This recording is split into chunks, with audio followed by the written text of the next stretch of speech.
What is going on, everybody? It's your boy PTK Blam back in the building with another episode of the Shop Podcast. How is everybody out there? Appreciate you guys hanging out with us. We are back another awesome, amazing week.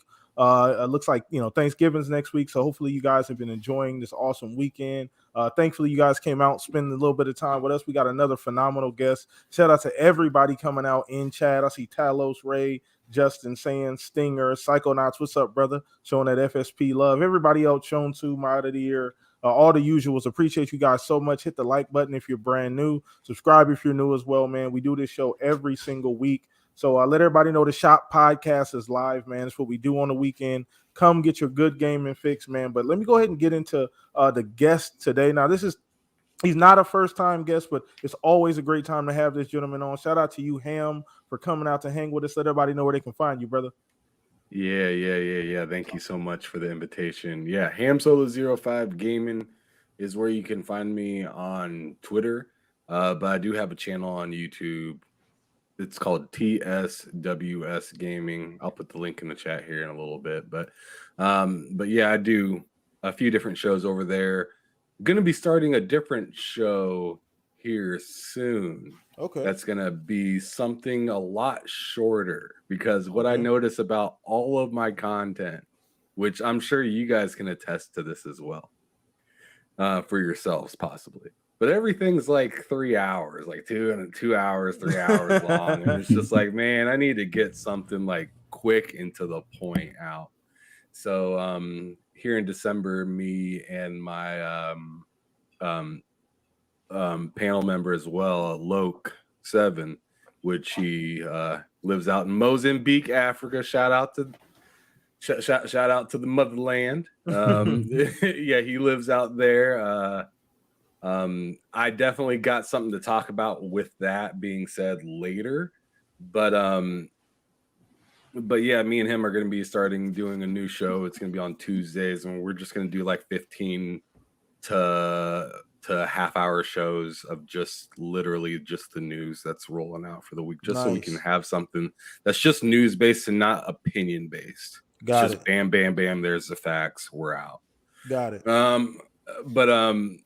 But yeah, I also do interviews with random people all across the world. I've had some really awesome people on. I had Pong Soul on the show, and I definitely like to get behind the sticks with you, PTK Blam, and we gotta Fuzzy as well. If you guys can ever figure out a camera or whatnot, I'd love to do that with you guys. Because that's what my show is all about. It's about getting to know who is the gamer that you're listening to and hanging out with every week or whatnot. So I do that as of right now every Tuesday and Thursday, and then I have a bull sitting with me, Loke, and Cozy Beluga, where we just sit kind of like a little round table where we just talk about the news that happened, some of the news, but mostly opinion based. And then we have a weird little trivia at the end of every show. And I've been getting my butt kicked lately, but it's been a good time. It's really interesting. Cozy's always eating these weird things on our show as well. So if you're not into not into hear about all the gaming news, you can at least admire her craziness because she is freaking weird. But she's awesome. I love Cozy, but she is freaking nuts. Like, she poured out some freaking pig's feet on camera and just started going to town this last weekend, or this last Friday, yesterday. Shoot, wow, what's yesterday? Yeah, wow. Yesterday, she was eating chicken feet. And I was just like, I guess that's cool. Somebody said it was good. Last week, she was eating something that was so weird that crazy Louie was getting a little sick on the podcast. It was weird. So, like, that's what I'm saying. Like, she be on some other stuff. But anyways, yeah, come check us out, TSWS Gaming on YouTube. Appreciate you, man. Thank you for hanging out with us, Ham. Once again, do what he said. Go show some support, man. All the information is down in the description. I made sure I put his link tree down there. I'm sure that's where you'll be able to find everything else. Yeah. So shout out to you, Ham. Appreciate you once again, brother, spending a couple hours with us this evening, man, giving everybody what they need, that good gaming talk. So once again, you guys do us a favor. Go follow him. Show that love and support, man. Shout out to Mav Caitlin in chat at FSP Love once again. Ashtray, everybody hanging out. My international friends, everybody down there. So let me get to my right hand man here, Mr. Pong Harvey, Pong Soul. No living split screen today, so we a little cold, but I'm sure we'll get warmed up here quickly. Yeah. I'm rusty, but that's okay. It's just surface rust, so I can knock it off real quick.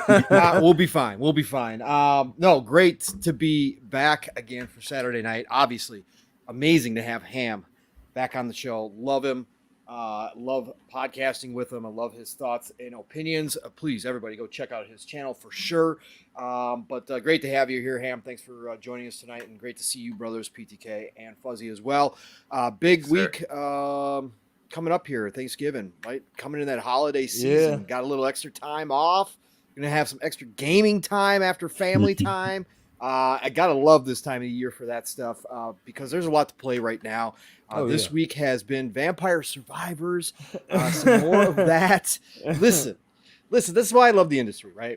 I love this industry, and I talk about it being the golden age because we can sit here and we can have conversations about Game of the Year, God of War, and talk about how great the games look and the details, and we can sit here and talk about whether games should be 30 frames or 60 frames. We can run the whole gamut.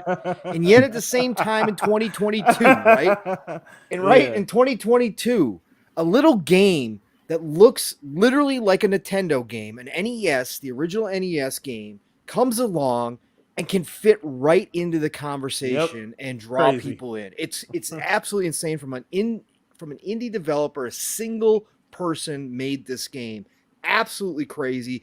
$5 game in Game Pass, and we sit here and talk about $70 games and whether or not they're worth it, right? So that's what I love about this industry. So yeah, I've been playing that, getting in on Modern Warfare now that Warzone is out. I am not a battle royale guy. Everybody here knows that. Talk about it all the time. I'm not a battle royale person. But I'll tell you what, squatting up with the Fun Speculation family and Steel and everybody and Mav and Caitlin and Psycho and Jasper, having a good time in there. Got the first dub the other night. It's a different experience when you're playing with people. I used to try to solo it, and I think that was probably the problem. Having good communication, having a great time in Warzone, really, really changes everything. So really, really enjoying my experience with Warzone for really only probably like the third, fourth time, honestly. Ever since it first came out. So having a great time with that. Tried some Pentiment, played about an hour the other day of Pentiment, loving it. If you want to read a novel, then this is your game, and it is so well written, of course. Josh Sawyer and his team did such a freaking amazing job. I can't wait to hop back into it again. It's not going to be for everybody, but again, it's Game Pass. And Josh said, listen, without Game Pass, this game probably wouldn't be made because I'd never approach somebody to make it because I'd probably be turned down. I understand why, but this game is phenomenal. So if you're looking for a deep narrative game where your decisions do matter, please go check out Pentiment. And otherwise, also tried out Somerville this week as well, the other indie game from the makers of Inside, of course, in their new studio. And they just got picked up by Thunderfall. Yeah, saw that. Yeah, so tried Somerville. Really fantastic. The setting is again, if you liked Inside, you're going to like this game, and I suggest you go download it and play it. The setting, if you like sci-fi, the story already has got me because of the sci-fi aspect to it. I've seen some unpolished stuff that I've heard other people complain about, and I do agree there's some unpolished here, which wasn't the case with Inside. But I think that this game is going to be probably one of my favorites this year when it's all said and done. Not going to say top 3 or top 5 or anything like that, but I'm going to say it's one of my favorites this year that I've tried out so far already, and I'm only put in maybe an hour into it, but just loving everything about it. Again, Golden Age is here, people. This is a great time to be a gamer, and I'm enjoying the hell out of myself. But we've got to talk some news this week, PTK. Yes, so let's sir. get down to it. Let's get into it. Shout out to you, man. Appreciate you, man. You guys know Pong come in, the energy goes up 10 levels, so you guys know what to do. Let everybody know how you're feeling in the chat as well. Let us know how you're feeling about the questions. You know, we're going to take questions at the end as well, so do not forget to drop your questions in chat. Appreciate all you guys for hanging out with us. Once again, let everybody know Shop Podcast is live. They want to get their good gaming talk in. Come hang out with us, kick your feet up. We got the best podcast, best panel. You guys already know what it is. Let's throw this over to you, Fuzz. What you been up to this week, brother? A little bit of everything, man. It's good to be on here with you guys, and great to have Ham Solo back on here. It's going to be an awesome time. But as far as what I've been playing, man, just back into Forza Horizon 5. I think the 10th anniversary drew me back in. I haven't played Gran Turismo today, but been still playing that a good bit, doing my custom races and things like that. Dude, you're always on Gran Turismo. Always. Anytime I turn on my PS5 and go to play it, you're on Gran Turismo every single time.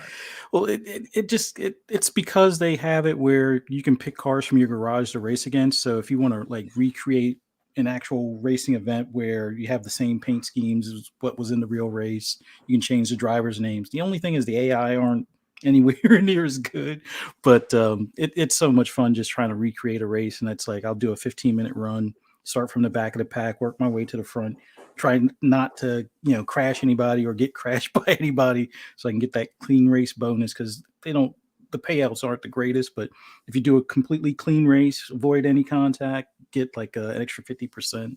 But been playing that Horizon 5, been playing Division 2, which I still got to do a video, which, by the way, we'll get into it later though, but Captures is now an app on the Xbox Series console. Yeah, I saw you post that. I got to look for that. And been playing some Insurgency Sandstorm, which I already owned it, but it's coming to Game Pass later on this month.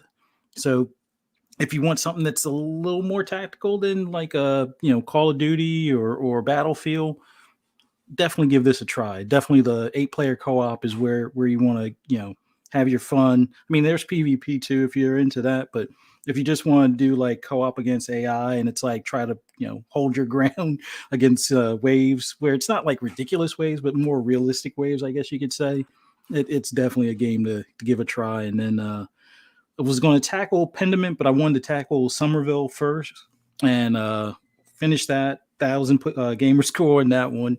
Man, really enjoyed it. I was hoping for a little more action at the end, but like Pong was saying, the sci-fi hooks to it, yeah, it had me drawn in from get-go. And the puzzles, they're fair. I wouldn't say they're fairly easy, but they're intuitive enough where I didn't feel like I had to follow a guide or anything like that. But man, I enjoyed my time with that, and hopefully they make more titles along those lines. But man, got so much to talk about as far as gaming news. I won't waste any more time. Let's get into it. Man, well, let's get into it, chat. Once again, appreciate you guys so much, and we're diving right in, man. Shout out to everybody who's here hanging out with us, man. So we do have a poll of the week this week. I know we've been foregoing that because the topics have just been so awesome. I wanted to get to those, but this week we actually have a poll of the week. Shout out to the over 400 people that voted on the poll. You guys are rock stars. So if you want to be a part of that, all that information is down in the description below. Follow me on Twitter. You can be a part of that. I put it up every Monday. We talk about it here on Saturday, man. So it's really fun. Try and do something new, fun every single week, man. So this week's poll of the week, pretty simple. Game Pass has kind of been a highlight. So I kind of wanted to, highlight Game Pass. So essentially it's what grade would you give Game Pass or Xbox Game Pass for 2022? Majority vote, 46% said B, 36% A, 13% C, and then 6% said D. So I guess I'll just, before we pass this over to our guest here, I gave it a B. Ultimately, even the only thing that kept it from being an A was obviously the glaring first party stuff that we didn't have. But outside of that, it was variety.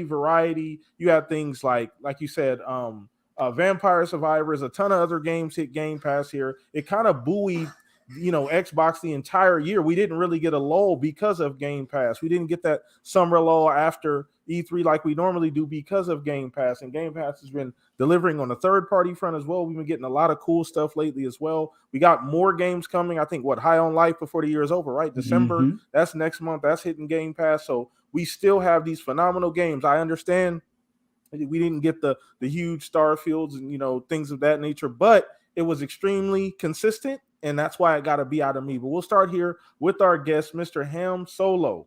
What would you grade Game Pass for 2022, considering everything that's going on this year? So yeah, if we're just talking about Game Pass, like not Xbox overall, then I guess based on your grading system, I'm giving it a B, but I'd like it to rather be like a B minus or a C plus. Okay, that's fair. If I could be a little bit more like finicky, I guess. Yeah, no, that's fair. But it's just like the way they kind of kicked off the year, and like I said, we're not talking about Xbox, we're just talking about Game Pass. Yes. So like kicking off the year, Extraction wasn't for me. Wasn't that exciting. And then Crossfire X was a nightmare. So like the way that the year started off, it was just kind of like, eh. I mean, I was still coming off of playing Halo and whatnot, so it was like whatever. But like I'm just being honest about like the beginning of 2022. And then like you ended up getting some pretty good games like Marvel's Guardian of the Galaxy and a few other pretty good titles. And then I felt like it hit a wall again a little bit in the summer, but then again in the summer there's not like a whole lot of it. I mean, it's really rare to see like a really banging game come out. I thought it was random when I seen Ratchet and Clank come out the year prior in June. So I thought that was interesting that it was just kind of a little dry right there. But then we got some news about some pretty interesting stuff for the rest of the year. So High on Life, the Personas. So I mean, like it's kind of been like a rocky ride, but like it has been consistent of saying, hey, we have something for you to play. It just might not always be the best thing. Yeah, no, that's fair. Yeah, so I think that's why I give it that one. No, that's a fair assessment. And once you get, like you said, being a little bit more nitpicky, a little bit more critical, some of those things can be said because it did start a bit slow. And once again, take this into consideration, chat. This is all, just personal preference, right? So at the end of the day, it may not feel that way for you. But just let us know, chat, what you guys would grade Game Pass for 2022. But I do agree on a lot of those points, Ham. You were correct. And there was a little bit of a lull, here and there. But I think I'd say probably since the end of right around September, once we kind of got into October, things have, ramped up quite a bit. And so they're ending the year extremely strong. You just mentioned Plague's Tale as well. That was in Game Pass. So they've ended the year with some great games. And Vampire Survivors was like left field, right? Like that came out of nowhere. I mean, if you didn't already play it on PC, you wouldn't know about it. So, obviously we didn't. Then that just that hit recently, although it did come out on a PC a while ago. But let's go ahead and throw this over to you then, Fuzz. Let's get your opinion. Where you at on Game Pass? What grade would you give it this year? Do you kind of share what Ham said about it kind of starting a little slow and it's kind of been this kind of up and down pace this year? Yeah, I gave it overall a B, primarily because, as we've already kind of hinted to, the first party stuff just wasn't there this year. As far as within 2022, there was a lot of stuff that I'm still playing, like even to the day, like with Horizon 5 coming out the previous year. You had Halo that kind of carried over into the beginning of the year and stuff. But for me, like a lot of the third party stuff and a lot of these smaller like indie titles and things along those lines that have been in there, day and date has been kind of what has kind of carried it for me. And yes, while the first party stuff would have been, preferred, it would have been nice to have, Starfield come out a couple of days ago or have Redfall earlier in the year and such. But, I'm mainly waiting on, Forza Motorsport to come. I know that's going to be early next year.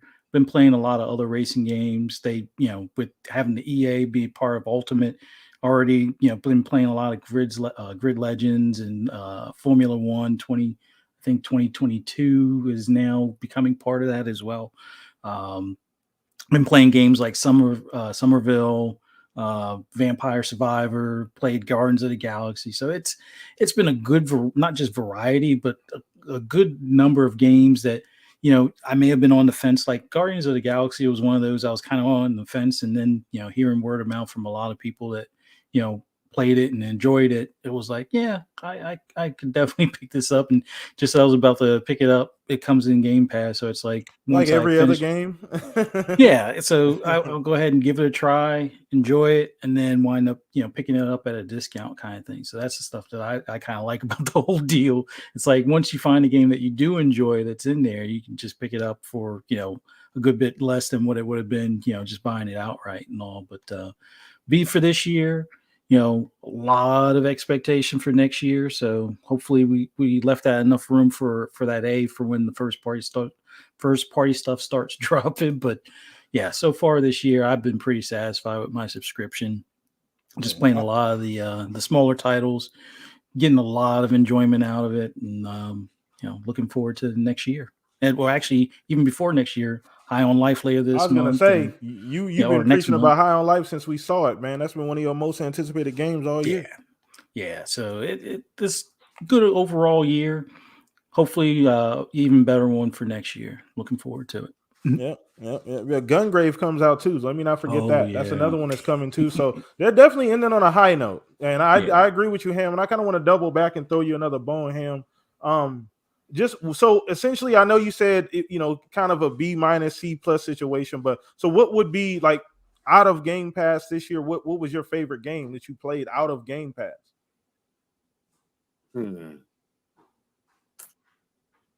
That is an interesting question. I almost feel like I need to look back and see like what I've really been playing. I mean, so like I'm in about 75 or 80 hours into Persona. I really enjoyed this new Call of Duty so far. That's been really fun. But that's not on Game Pass. I'm just talking. Let's see. Mass Effect Legendary Edition. Yeah. Hey, that's on Game Pass. Been really enjoying that. I tell you what, actually, it hasn't been a specific game. It's been the ability to go through whole like a title like Gears of War or Halo. I've been this year, me and my buddy Matt likes games. We went through every Gears from the first one, all the way to People Can Fly's Judgment, and then we started hitting the Coalition's versions of it, and I think I'm probably gonna say if I'm picking a game from Game Pass, I'm just gonna say Gears series. Okay, that's fair. That's fair. So once again, or do you want me to say something new from? No. From Like Game Pass. No, whatever you decided, essentially, whatever you enjoyed the most. If that was the experience you remember this year from a game in Game Pass, if that's the one, then no, that's fine as well too. So, and once again, that kind of goes back to what makes Game Pass great, as far as the ability to graze, as we call it here at the Shop Podcast. That term coined by Mr. Pong Soul. He'll get into that too as well. But yeah, so just the ability to graze, right? Play through shit, right? 5-6 different games. I don't really want to. This is not really my thing. I'm gonna uninstall it. Let's try this. So there's been a ton of games that I've played as well. Like I'm getting into all new genres because of Game Pass. It's changed the way I play games and the way I look at games completely. So I would have never played Persona. Yeah. If it wasn't for Game Pass, I do not, and I repeat myself, I do not like turn-based games. Yeah. But something about the wildness, I'm a fool for a good story. Yeah. In Persona, it's like it's constantly like, what the hell is going on here? That's what I hear about that, and Yakuza as well. Like Yakuza is the same way, right? Like a Dragon that's turn based as well, right?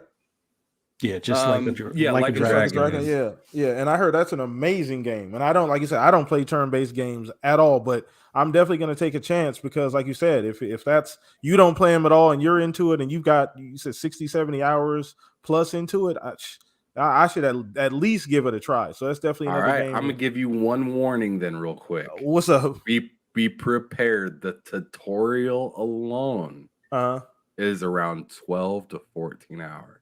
Yeesh. Lord have mercy. Okay, well, yeah. Once fun. again, no, it'll be good. It'll be good. We'll work it out. Like I said, I'm expanding my heart. This is part of me playing different games, right, chat? This is kind of what makes Game Pass awesome. So I'm expanding my horizons. What's up, Zinc? See you in here with the hot takes, brother. We need those. I knew something was missing. But let's go ahead and throw this over to you, Pong. What grade would you give Game Pass for 2022? Yeah, I think I'm on board with everybody else here.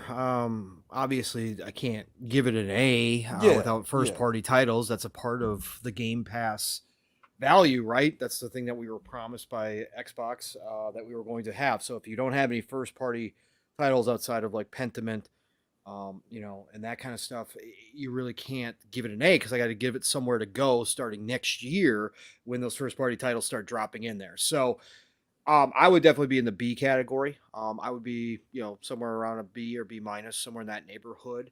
I think that, again, this is going to be all subjective depending on how you use Game Pass and where you find enjoyment. And obviously, for me as a grazer, as somebody who can look at even the weeks where people, earlier in the year were like, there's nothing in Game Pass. And I'm like, what?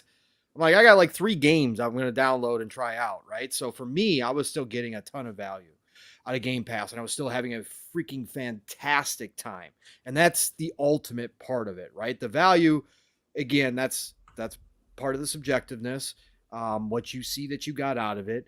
But that's not the most important thing. I absolutely had a blast with Extraction to start out the year, right? Absolutely. Me, Steel, Mav, Caitlin, we played it.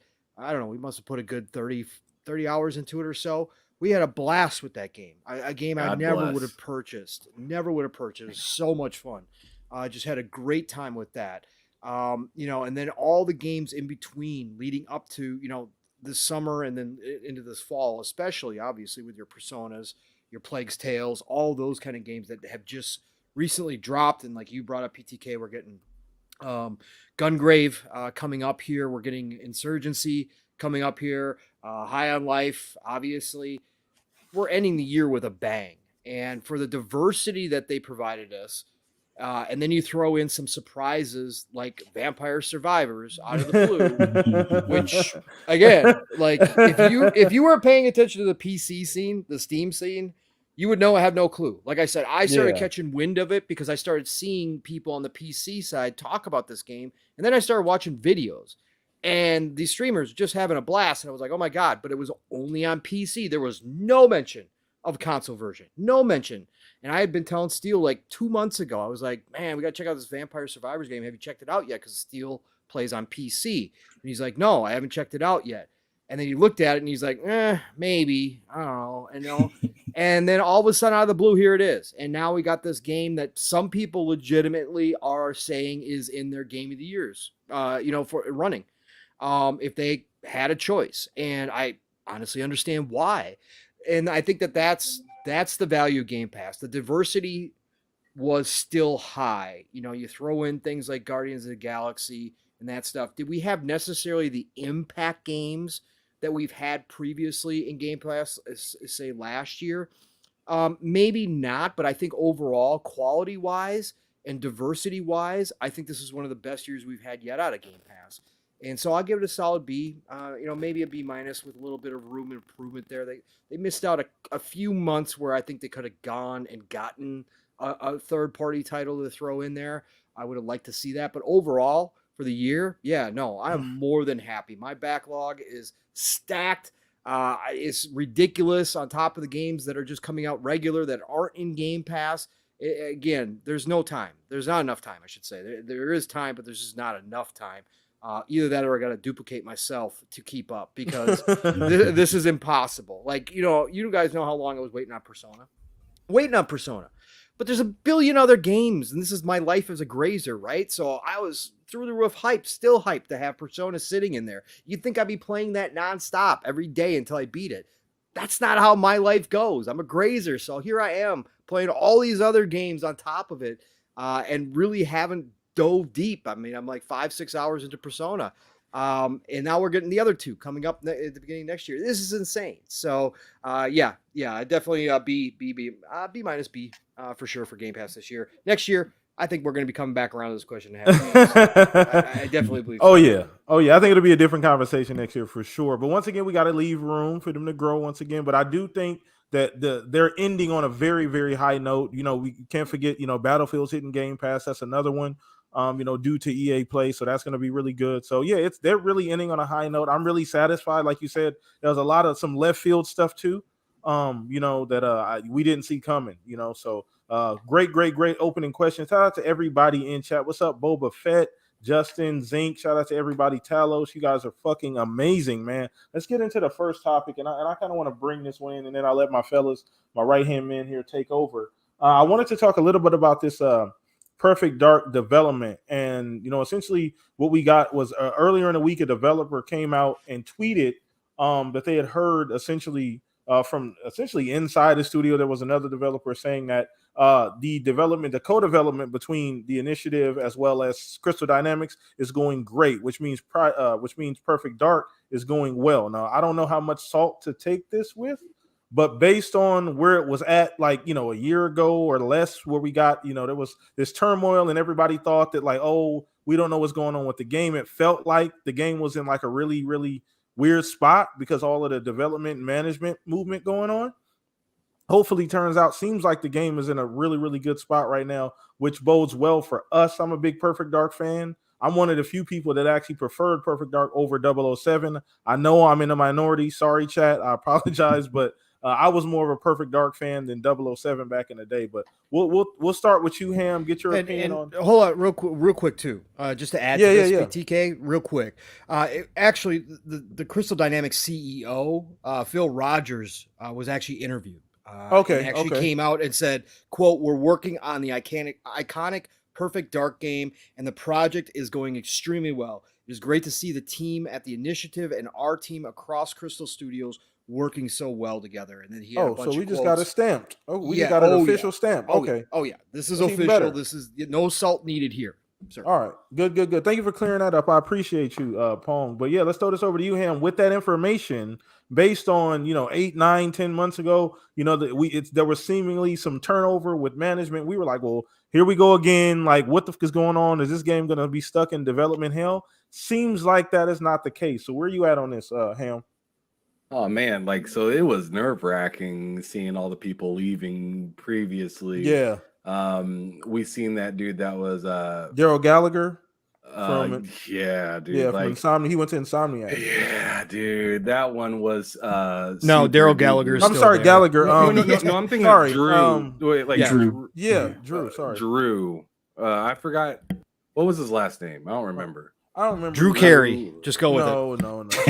Oh my God, Drew Carey. Chat, let us know the guy that was at Insomniac went to Initiative, then went back to Insomniac. Yep, and he was I remember because he has there's a picture with him showing like Phil Spencer something that was going around for like the longest time. I remember, and I just don't remember his last name, but yeah. So it's like Drew Murray. It seemed like it. Oh yeah, yeah. Thank you, yeah. Drew Murray. So yeah, it seemed like it kind of started a little bit with him leaving, and then kind of like a bunch of other people kind of like following in behind and leaving as well. And it felt like it carried from like I want to say like mid 2021, like maybe even early 2021, all the way up until like the beginning of this year. Like us as fans were just super worried about like how the initiative was doing and how they're gonna, because I remember us doing like podcasts and stuff like that and talking about this kind of stuff, like, dude, like what's going on with the initiative? Are they gonna, close up shop before they even really open up anything. Or so like hearing all this stuff now, because I mean it's been a while since anybody's really had them on their radar. Hearing about this is really nice to hear. I'm also really excited hearing the positivity coming out of like Fable as well. Yeah, that's another one too. Mhm. Like some of these devs that were having hard times seem to be turning it around and figuring it out. Maybe it's like, post COVID, or possibly maybe they just got a little bit more understanding on how they should do business with Microsoft or whatnot, and seeing that the initiative is fairly new. They don't really I mean maybe they didn't know exactly, maybe they knew exactly what they wanted to do, but they couldn't produce it as quick. So being able to work with Crystal Dynamics and having it work really well, it makes me kind of wonder. And I'm actually going to pull up I'm actually going to pull out a thought that I heard from my buddy Matt earlier, and he was like, I wonder if he said something, and he's like, dude, don't think I'm crazy right here, but I wonder if Embracer grabbed Crystal to hold on to him for Microsoft while Microsoft is making Where have I heard that purchase before? I wonder. with Activision. Yeah, we've talked about that quite a bit. Quite a bit. Yeah. So like, God, I wish you guys like, could see our DMs, man. Jesus. Right. So like, like that doesn't sound crazy to me. Them being super buddy, the old the guy that's the head of the initiative, right? He used to be at Crystal Dynamics. Am I right? Yep. Exactly. So this is just kind of like a match made in heaven, and to hear that everything's working out really well is extremely good to look forward to. Awesome. The crazy thing for me, and but before we throw this over to you, and Chad, let me know how you guys feel about this, is that like I don't know what I want Perfect Dark to be, right? Like we talk about these games, and like we always sit here and we have these ideas, but I don't even know what I want Perfect Dark to look like. Like I have no idea. Give me the laptop gun back and let me flank. At the very least, right? We gotta have the fucking laptop gun. We gotta have the laptop gun for sure. But I just don't like it. So like when we start worrying about, I'm like, it always feels like disingenuous just because I don't know what I'm worrying about.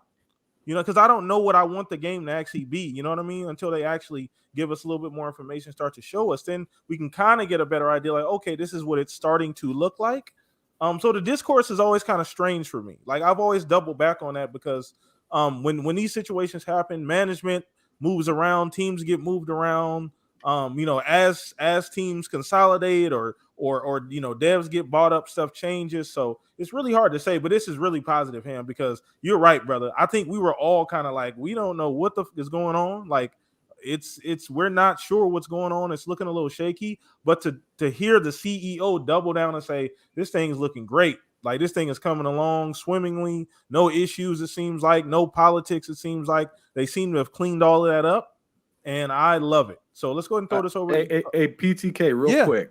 Yeah. The one thing, because you said that you don't know what you want in this. Yeah, I don't, man. Right? I don't. And I'm gonna tell you. I'm gonna tell you what you want. I'm gonna tell you what you want right here. I'm gonna tell you. You want a game that's complete and not buggy. How about that? We can start there. That's fair. Yeah. We can start there. That's fair. That's 100% fair. I think if they're working with Crystal Dynamics, and these are some supposed to be some high quality devs that started the initiative and stuff like that, we should expect a good story. We should expect good this and good that. Yeah. What we've come to realize within the last few years is we also got to come to expect, unfortunately, a buggy game. And it'd be a really nice surprise if this game, as big as the hype is around it, it came out like butter. Oh yeah, I love it. So I'm hoping for that, and I think we all shoot for that in any game that we're looking forward to. To be honest with you, right? That's like the bare minimum expectation. But We It's do a bare understand. minimum, but you don't get it that often. No. I mean, I don't know how hard it is to make a game, right? So there's that Facts. element too. So there's a lot of variables making a video game. There's so many factors, but obviously that's the baseline of what we should all expect. Being just consumers and wanting a quality product. But let's throw this over to you, Pong. Get your opinion on when you hear this, bro. Because like you said, and I'm glad you brought that up, Ham. We didn't know what was going on, right? There was so much movement, management coming, going. Heads and managers and things like that. So where are you at on hearing this news now? To be expected at this point, because I've had the utmost faith of Crystal Dynamics coming in and working with their former boss, Daryl Gallagher. That's why I was excited, unlike all the people asking what the hell was wrong. Again, I'm going to celebrate that Microsoft and Xbox take this game seriously enough to go hire a AAA veteran studio, one that they have familiarity with because of Daryl Gallagher, and bring them in to work on one of their most important reboots of their massive back catalog of IP that have just been sitting there dormant for a long time. And this, the same goes for Fable. Now that we know that Eidos Montreal is going to help out Playground, the fact that they're taking it this seriously, they brought in this crew. I expected nothing less. Of course, I mean, it could all be on fire inside. We'd never know it, right? Because they're not going to come out and say that, obviously. But to have the stability of a team that and again, we talked about this when it first was brought to light that Crystal Dynamics was working with the initiative and Daryl Gallagher, was the fact that it works in a lot of different levels, because those people are used to Daryl Gallagher's voice. They're used to his instructions. Anybody who's worked for any company and you've been underneath a manager or multiple managers, everybody's got their own style. And not everybody's style fits together. When the initiative first formed, they put together this dream team. But as just like in sports, not every dream team wins the championship, right? Not every dream team works. Just look at the Lakers, right? You can't just always build a team and with superstars and think that, oh, we've got this in the bag. Now, some things have come out, what happened there originally, whatever the case may be. Obviously, there was multiple, sounded like visions for the company, and what people were sold on might not necessarily have been what actually kind of formed once they got the studio going. And so the people that went there thinking it was going to be one type of studio or one type of way of development found out that wasn't the case. And so they moved on. It's unfortunate because the amount of talent there with the Drew Murrays and others who have left was unbelievable. But that doesn't mean the initiative's in trouble. That doesn't mean that Perfect Dark's in trouble at all. Daryl Gallagher has proven himself in this industry for decades. And now he's got his former team helping. So he's good to go. This game is good to go. And it's great to hear that the Crystal Dynamics CEO came out and said this. I mean, obviously, any kind of positive news are surrounding a much beloved franchise that is at the top of most people's most wanted lists as we look down the road into the future, 2024, 2025. This is great to hear because you do want to get some news. We haven't seen anything outside of the teaser. So any little bit of news like this is going to be great. And as far as the type of game, we talked about this last night on Xbox Ultimate. And it was funny because, we've gone back and forth. Initially, they kind of teased it, and it sounded like it was going to be first person. Yeah. But that was really early on. Right? Super early. Yeah. Super early. And now that Crystal Dynamics is coming in, and obviously they know Tomb Raider, or we know Tomb Raider is a third person narrative-driven game. I don't doubt that it changed at some point. There's an argument for both ways. There's an argument to have an option to be able to play in both kind of forms, both first person and third person. I would not doubt if this game does wind up being a third person narrative heavy game. Listen, they've brought on, I'm going to throw this out there because not everybody pays attention to all the hiring going on in the devs, in the studios like we do sometimes. But I was doing some digging because I had even forgotten who they had brought on board and who had left. They've still got two writers there. One, Christine Thompson. She came from Bungie. She developed a bunch of the Destiny 2 narratives. Okay, she's one of the writers. Then they've got Christian Canamesa. And now he's been in the industry for a very long time. He's actually written films before, but he was one of the lead writers on Red Dead Redemption. He was a writer on Grand Theft Auto San Andreas. We're talking about big, heavy narrative type games. I think we might get that. This might be on top of Hellblade, that big kind of movie like experience. And I think Joanna Dark and the Perfect Dark universe is the perfect game to do it in. Give me Mission Impossible style stuff with the future tech that, of course, Joanna Dark comes with. At Cam said, give me the briefcase gun, all that kind of stuff. Give me all of that. But give me a stealth / action narrative driven game with Joanna Dark, and I'm all about it. Now, again, originally they talked about the parkour aspects of it, that there was going to be a lot of traversal, free movement, that kind of stuff. I'm cool with that. It does. Yeah. Yep, it does. It really does. But as we know, with Tomb Raider, you can have your moments where you're in a frantic pace and you're climbing, and you're rock climbing, and you're going in and out, of caves and all that kind of stuff, and leaping from branches to branches, cliffs, etc. They've got those moments, but they've also got the stealth. So give me that blend and give me a narrative, a deep narrative, a super spy type narrative about saving the world when nobody knows that you're out there saving the world, right?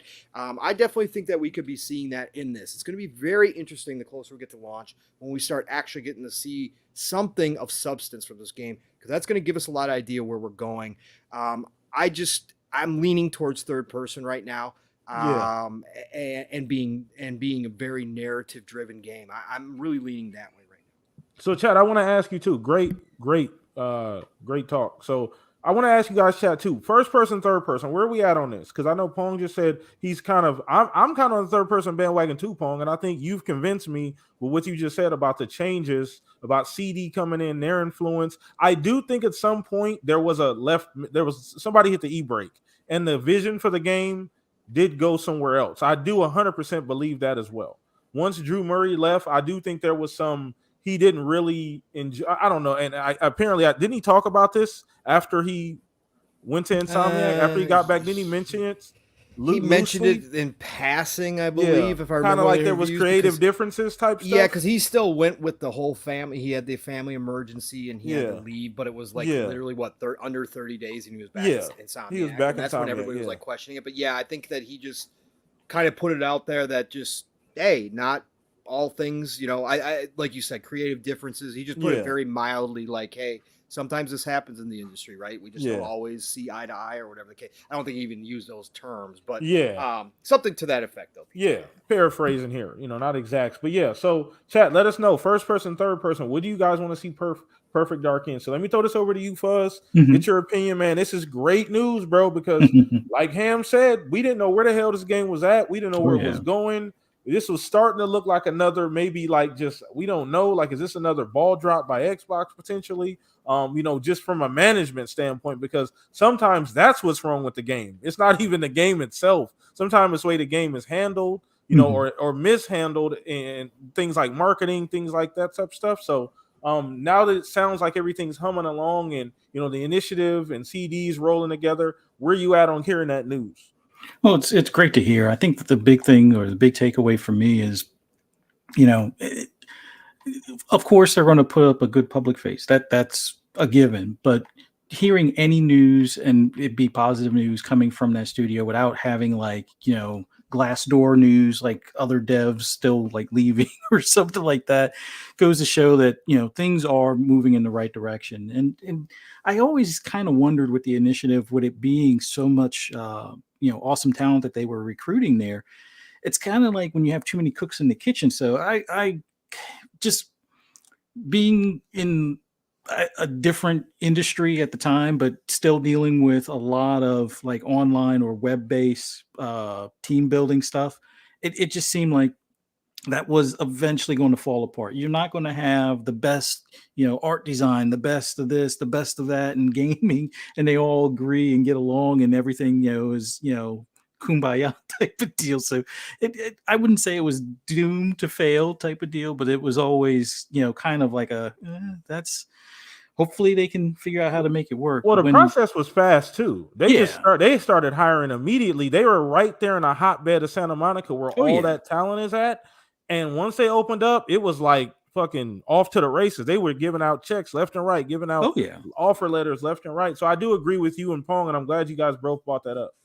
Yeah, it's just one of those things that always kind of, worried about worried a little bit about it, but not to the point where it was like, oh, this is going to be like Crackdown 3, where everything is, shown for like 5 or 6 years, and it's like, oh, the team gets hired out, or this technology gets bought up by somebody else, and yeah, here we are starting over again, type of thing. But hearing the positive news that was there as far as with the studios, and like Pong had touched on, having Daryl Gallagher, the former head of Crystal Dynamics, or at least one of the lead directors there, you're always going to have, like, I'm pretty sure he was the one that recommended it. It's like, hey, let's go ahead and grab this team, because he's already familiar with them. He knows what they're capable of. He's worked with them before, so he knows what to expect as far as if he has a set vision for this project. He knows that team can deliver on that because of his previous work experience with them. So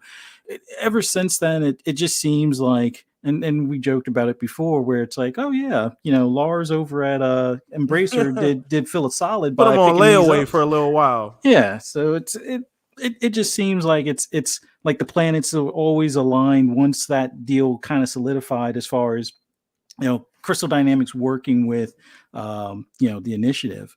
But I think the big thing for me, my hopes for the outcome of this game is more so third person, possibly third and first person option, much like you have in a handful of games, like even in Grand Theft Auto 5. They made it where you could do first person and third person when they did last gen console migration type of deal for it. So I would prefer third person, much like Tomb Raider.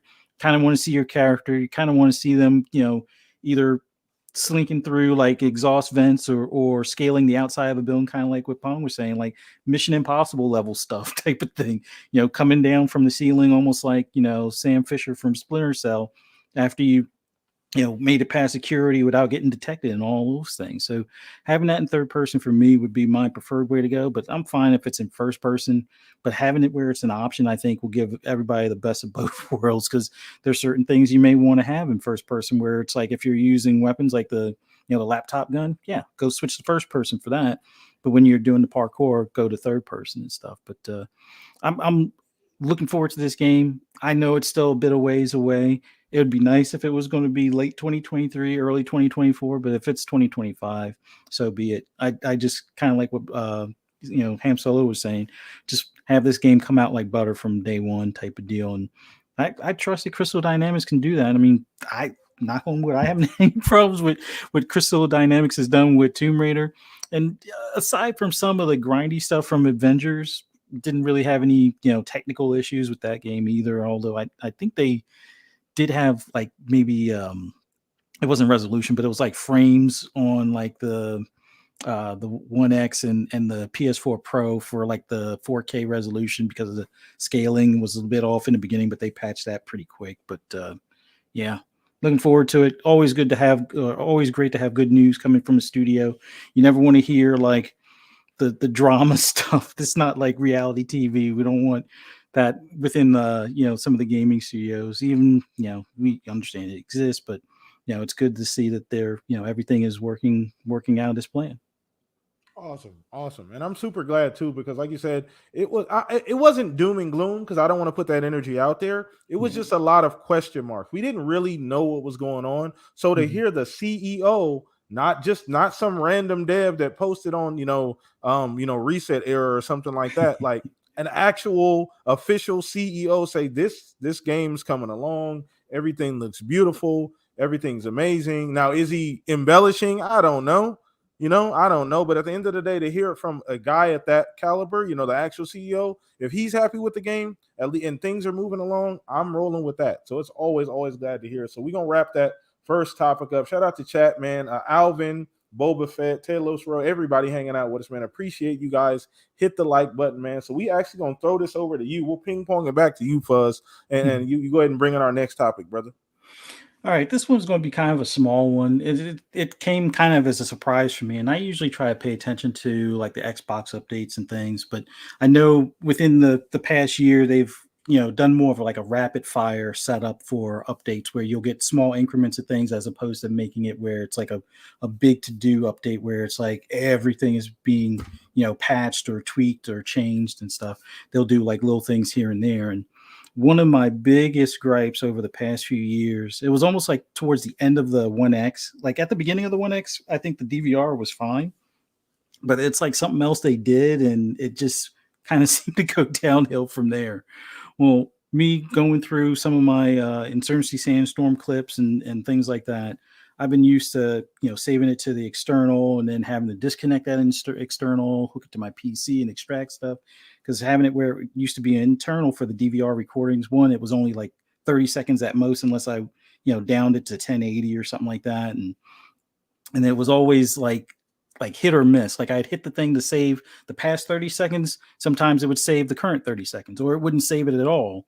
Or when I would go to review that clip, it would say the clip's not there, or it's still processing, or we couldn't edit the clip. Try again 5 minutes later. It's like cut the thing off, cut it back on the next day, still the same problem. So Yep. after all of that frustration with DVR, I was pleasantly surprised to see the Captures app that I think Jess Gordon and even Brad Sams had talked about a few weeks back. That was going to be in it was in the insider ring, and it'll probably be a bit before it goes live to the masses. But for insiders, they can edit clips, and it seems like it's an improvement. And sure enough, it's definitely an improvement. Now, my one caveat is trying it on my phone.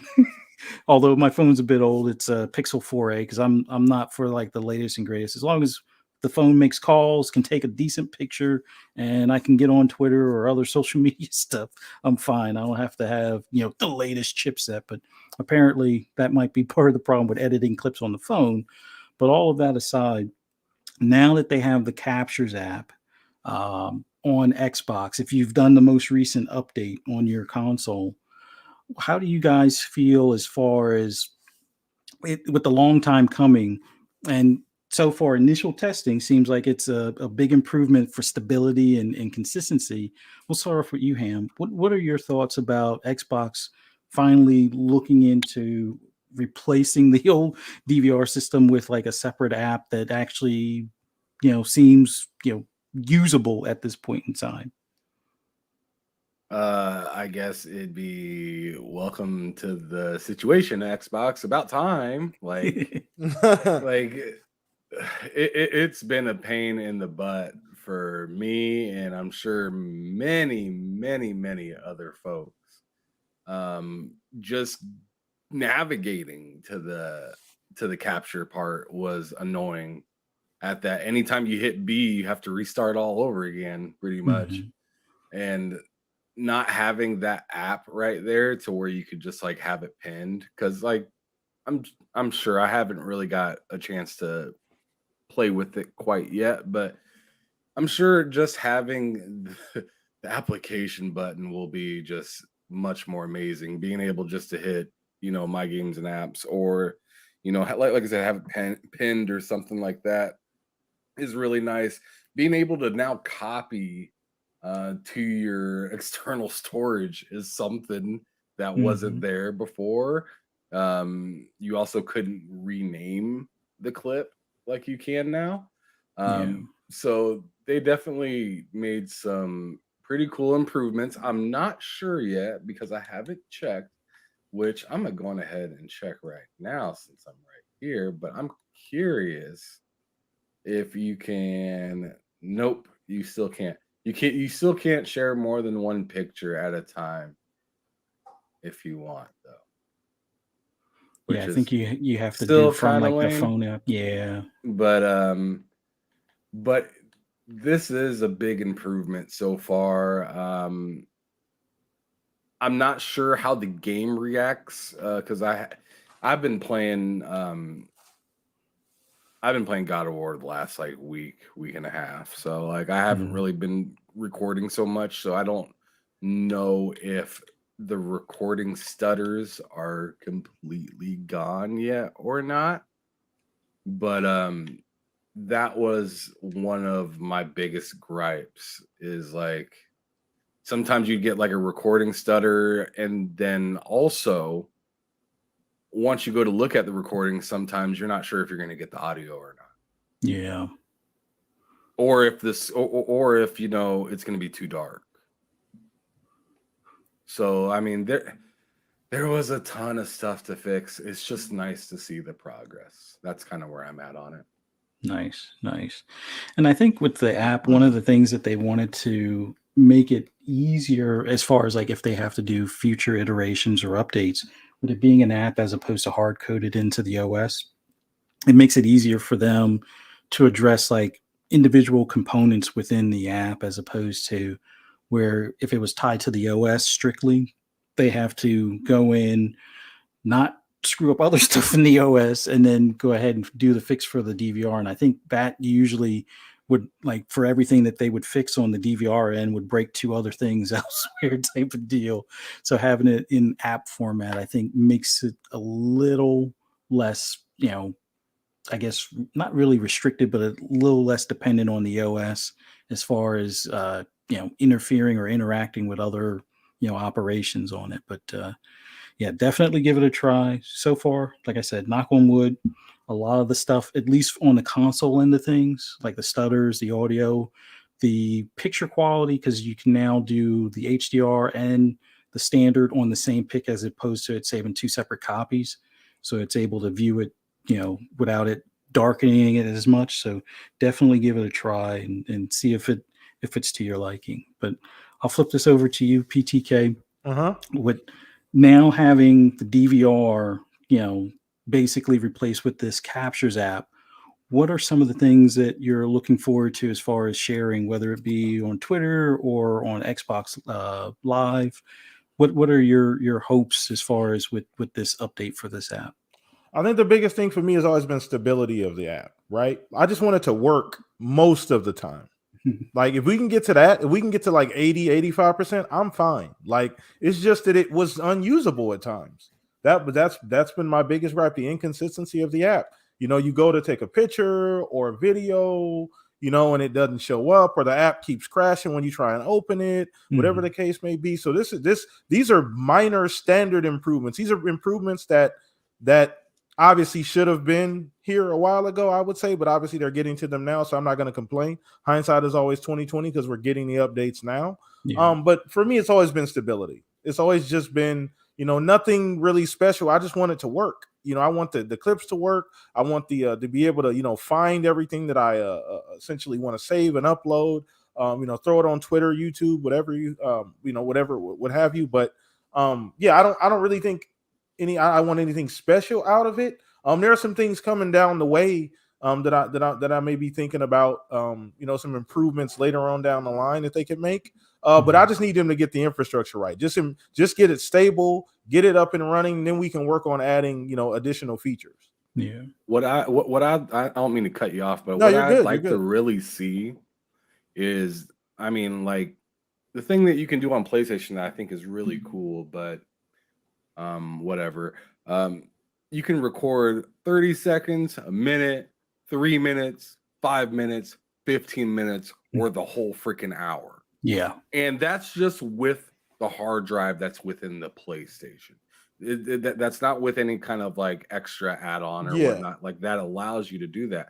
That's what I want to see coming out of the Xbox.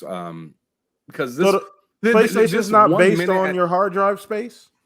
It is, but they have, I think they allot a certain amount. Like it's kind of weird because like a 1 hour clip that would save to your hard drive, when you extract it, it's like it could be 2 gigs to 6 gigs depending on the type of clip, but they don't seem to use that same amount of space on the hard drive. So it's almost like they have something in compression that makes it so that 2 gig or 6 gig, clip only seems like maybe 200 megabytes on the drive. Because like when they don't give you a raw number, they just give you like a color chart or like a pie chart showing that, oh, you've added, these 6 hour, 6 1 hour clips, and it's only taking up like a slither of the pie chart, or it's like a little like color indication on Yeah. the color line, as far as like the rest of your hard drive is blue and it looks like it's about like 2 feet across, but that Right. 1 hour clip is only like maybe a tenth of a 7 centimeter type of thing. So it's Yeah. Oh, that's kind of Cracking cool. compression. Yeah. yeah.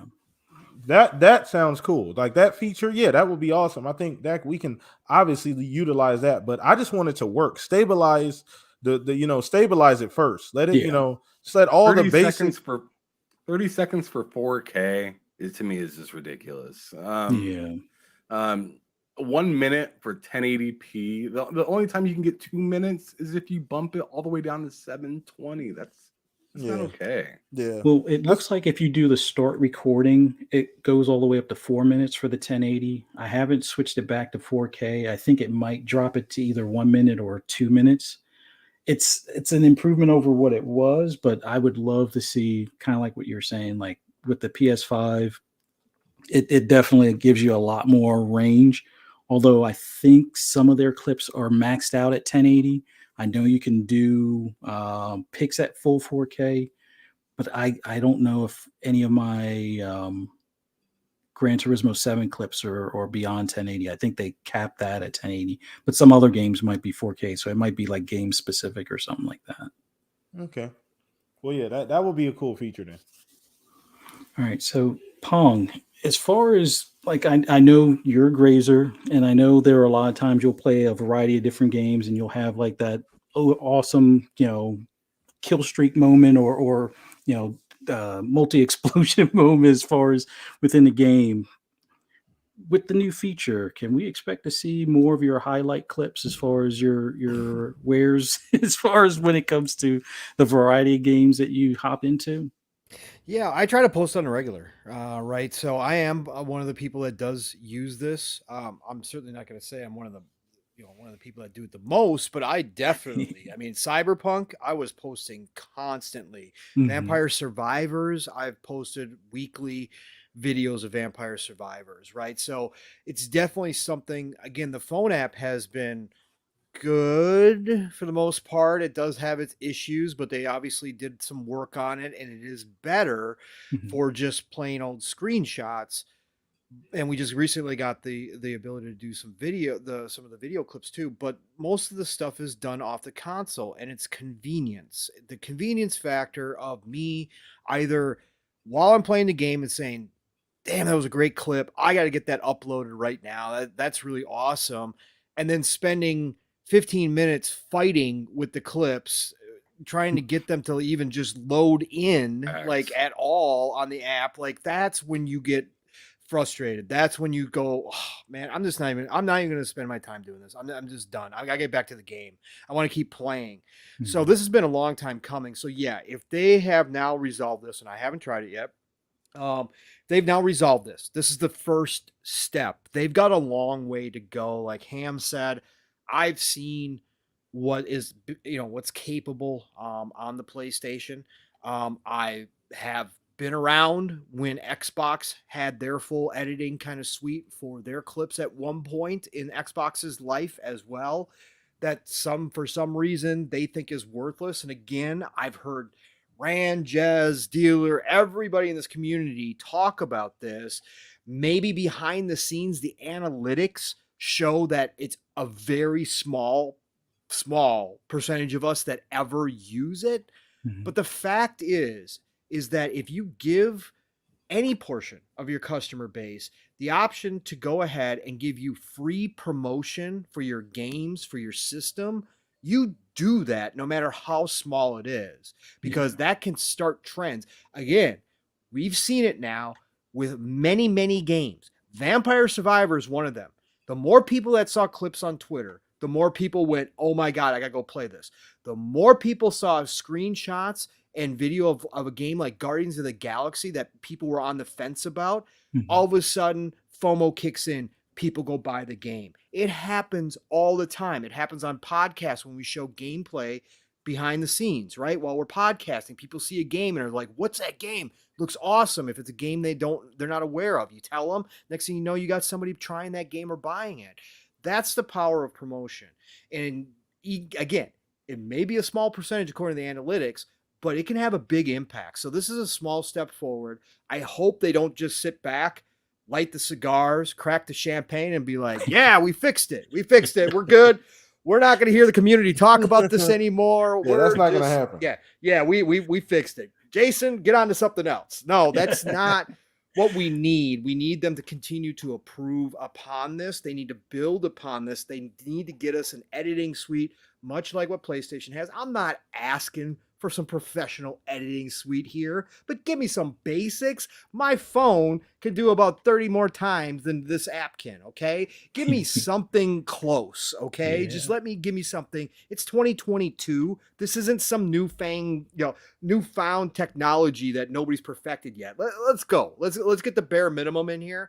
And then I'll be happy. And I really want them to add the ability to have the Xbox automatically take a clip of your achievements as they pop up, much like the PlayStation does. Mhm. Now you can toggle it on and off. I want that ability to toggle it on and off, but that is another level of convenience where I don't even have to think about it. I'll be honest. There's times where, I am on a great streak in a game, or I'm having a great time and something really cool happens, but I'm so into the experience. I'm not thinking about pushing the button on my on my controller to get that, to capture it, right? So give me the option, at least for the achievement stuff, because normally when you get an achievement, not everyone, of course, I'm playing, Vampire Survivor's got 140 achievements.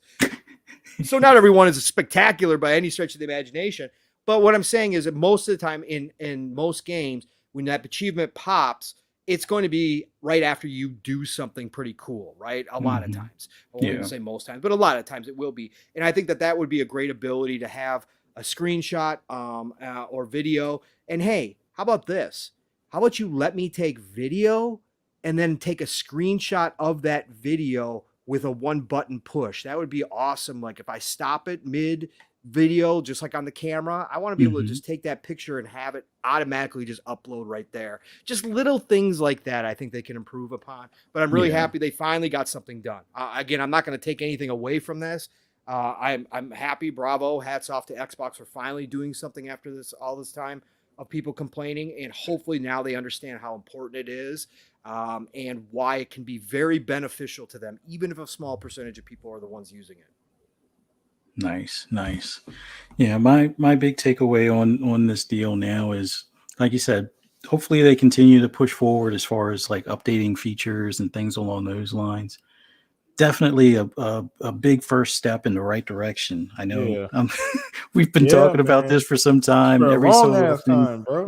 you'll see like somebody on Twitter, and I'm normally the famous one for doing this. It's like, I was going to post a clip, and then it crashed my Xbox, or the app keeps crashing, and I can't record a clip, or I can't send this bug report to Ubisoft because I can't get the DVR to work. So they'll say can't record this, or like can't record or something like that. Yeah, I've gotten that error way too often, but since the new app, knock on wood, although I'm probably going to be one of those that puts it through its paces. So far so good, and kudos to them for getting this done, and let's see how much further we can get this app updated and iterated on and go from there. But that's all I got. Thank you guys for your feedback. That was awesome. Awesome topic. And shout out to Shane, Casino, Bacon. Shout out to Talos, Ray, everybody shown to. Appreciate y'all hanging out with us, man. Great topic for us, man. And that's something that's gonna always come up.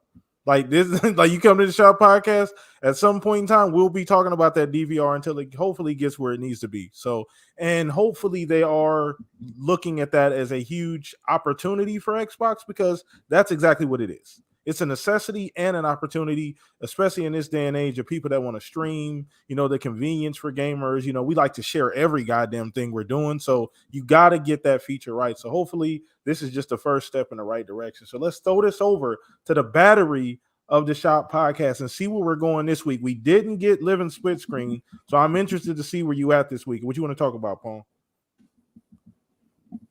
All right, let's see here. So another week. We got another Phil interview this week, folks. That's right. Phil continues to make the media rounds lately during this whole ABK deal. Obviously, coming up to the holidays, we know normally most of Microsoft is off come some point in December. It is one of those times of the year where everybody kind of gets out of there and takes a nice long, well-deserved rest. We know last year that didn't happen, which was the odd thing. But that, of course, is because they were working on the ABK deal to get it done, to work out the details. So he seems to be making the rounds right here to end the year. And he did an interview this week with The Verge. And he was on The Verge, and he had some very, very interesting comments. Now, we could go the route of his comments about cell phones and mobile being so important that if they don't get a share of the mobile, that he doesn't think that Xbox itself is tenable in the future. That was a huge quote out of that as well. But I want to go, and I don't know. Let me do a quick survey here, real quick. Ham, did you see the interview, or at least some of the clips from the Verge interview with Phil earlier this week? No, I did not. So this is news to me. Okay, this is news to you. Okay, PTK, did you catch either the full thing or just some of the clips? I caught some of it as well as read people talking about it on Twitter. Okay, perfect. So- And Fuzzy, how about you? Just some of the clips as well. Some not of the whole clips. interview. But you probably saw the most important clip. Okay. Yeah. So Ham, where I'm going to go with this, and I'll kind of set you up then, since you didn't really get to see it. I'm sure you've heard people been talked about, or at least saw something about it at some point. But during this interview, they of course got into the ABK deal. And The Verge, obviously, very friendly with Phil. And Phil is obviously always a gentleman. But let me set this up a little bit. Let me set the stage here. Phil was being asked about Call of Duty, of course.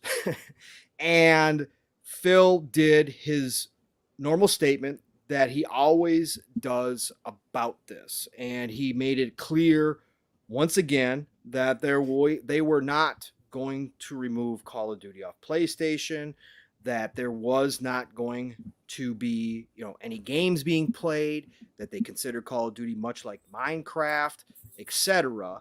And he made his usual statements. Well, the interviewer, and I apologize, I forget the gentleman's name. I unfortunately lost the clip, and I don't know how I lost the clip. But anyways, the interviewer jumped in with a follow-up and started down the road. But Phil, when you say that, do you mean digitally? Do you mean Game Pass has to be on? He started going down that line of question. You understand what I'm saying, Ham?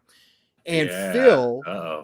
and Phil, if you've seen enough interviews with Phil normally never ever cuts anybody off. He does not end the person's question before they've finished it. He might start shaking his head and give a couple yas or whatever the case may be. But I've never seen him cut off somebody before. He literally, obviously, he probably knew the questions ahead of time. But I don't know if he was ready for the follow-up. But he in his mind was ready. And let me tell you, Ham, I know you haven't seen it, but let me just kind of set you up here. He jumped in immediately on this interviewer and went to, no, there is nothing. There's nothing hiding behind my back, is one of the quotes he had. He said, this isn't about taking Call of Duty away from PlayStation in any way, shape, or form. It is going to exist on PlayStation in physical form, digital form. We'll even give them the cloud version, the streaming version, if they want it, is what he said. And there was this air of frustration that you rarely get out of Phil. I don't think I've ever seen him like this, per se. It wasn't that he was rude in any way, shape, or form. But if there's a moment where you could say Phil was actually kind of upset, this was one of those moments, one of these rare moments where he'd gotten poked too many times. And he's like, we're not doing any of that. And he goes, this idea, and he once again said it, this idea, he goes, we're willing to offer PlayStation a contract in terms that they will accept. We are willing to do that. meaning that they're going to go even beyond per se the 3-year extension that they already offered that Phil talked about in public and Jim Ryan, of course, said was unacceptable on many levels. But he said for this notion of people saying that we're going to put forever in a contract, he said, and it's quote, is silly. Okay, so again, Phil was very stern here in these comments. For you, Ham, again, you didn't see the interview, but you obviously have been paying attention to the ABK deal. How can you not? It's been around here now nonstop this entire year.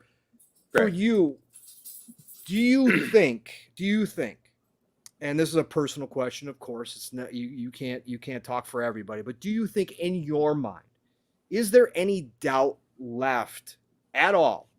Is there any doubt left that Call of Duty will not remain on PlayStation?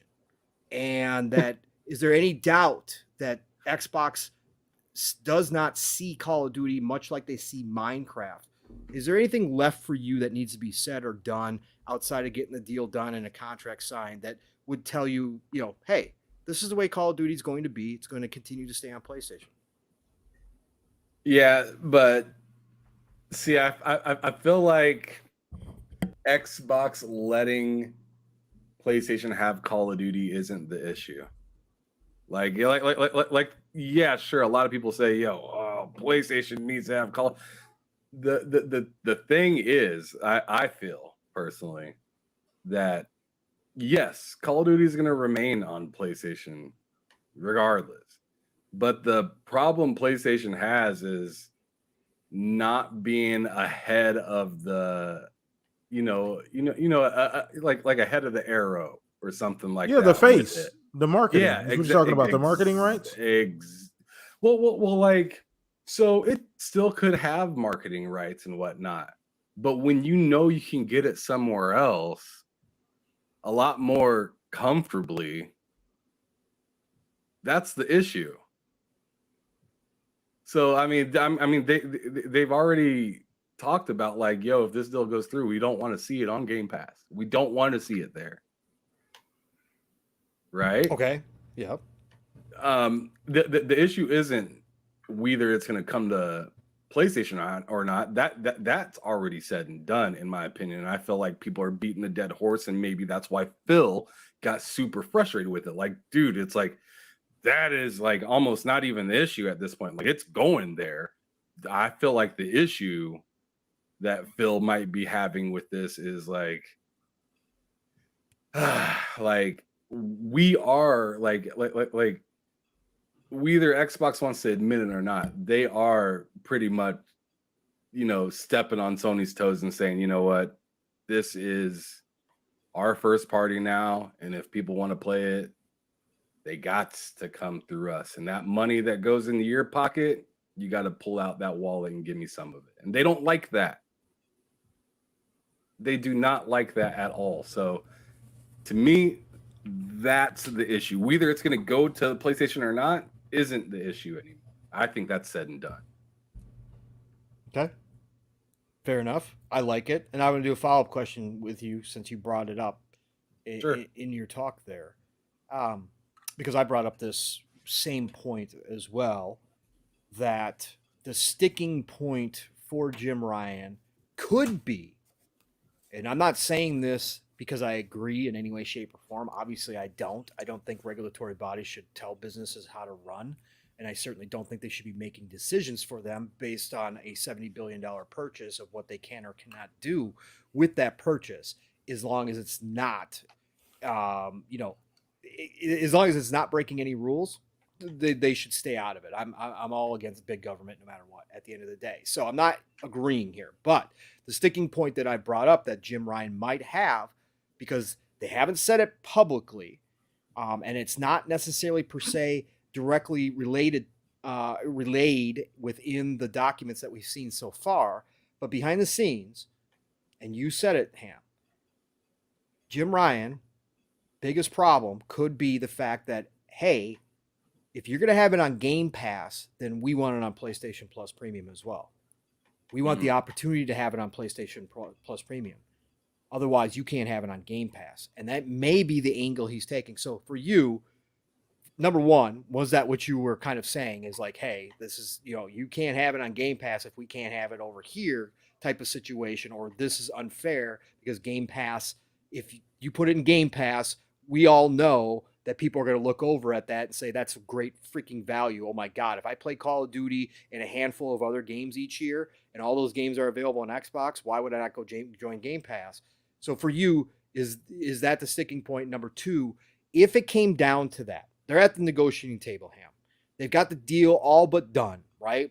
PlayStation agrees to the terms. But the last sticking point is that if you were Phil and Xbox, and you were sitting at that table, and Jim said, we will let this go through, and the regulatory bodies will all be on board, this ABK deal will go through. If you agree that if you put it in Game Pass, you offer it to PlayStation Plus Premium, not for free, we will pay you, that'll be a part of the contract, but you're going to give us an opportunity to have it in our subscription service as well. Would you do that deal? I would do it in a heartbeat. I would do it in a heartbeat because that's just like money non-stop coming into the service that you're trying to keep growing forever. Right? So like, why not take that and make the players that are on the other, that are on the other side of the street, make them still feel happy, still feel unaffected by any of this stuff. Keep taking their money. Keep taking it. Keep going. All right. Why not? Right. Because you are going to take that money and invest it into something new between your new Activision Blizzard deal and possibly come out with something that's even better than a Call of Duty. Because everyone's saying, oh, PlayStation should, just say screw all this and make their own competitor, which I agree with. They should. Why not do it? But what I'm saying is, Xbox, go on ahead and let that let that thotty go out there and do her thing, man. let her go out and do her thing, and get your paper up and show everybody what you're working with after a little while. Right. Okay. That's fair enough. And I don't disagree with you. I don't I didn't answer your first question. No, that's okay. Because you did, because obviously that's kind of where you were at, right? That was the sticking point. You don't like the idea that they could do that. I don't like the idea that would even come up as far as the regulatory bodies go. Okay, that point, that sticking point would even listen. I'll put it to this way, Ham.